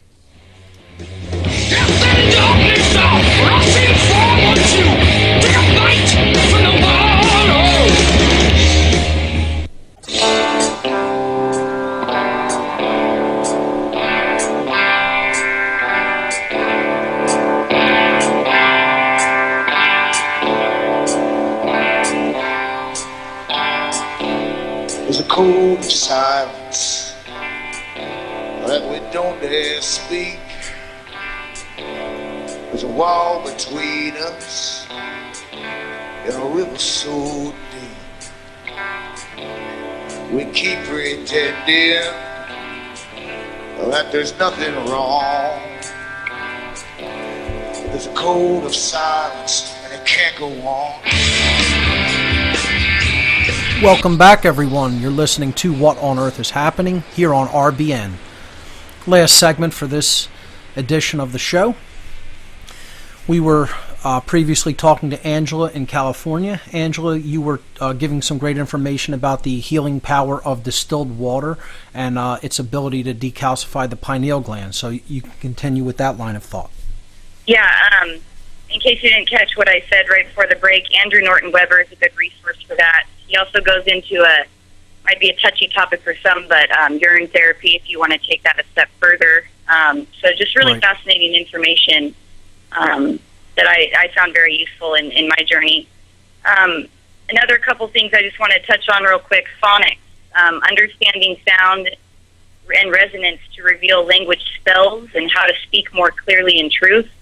Santos Bonacci, I know he has a great piece on that.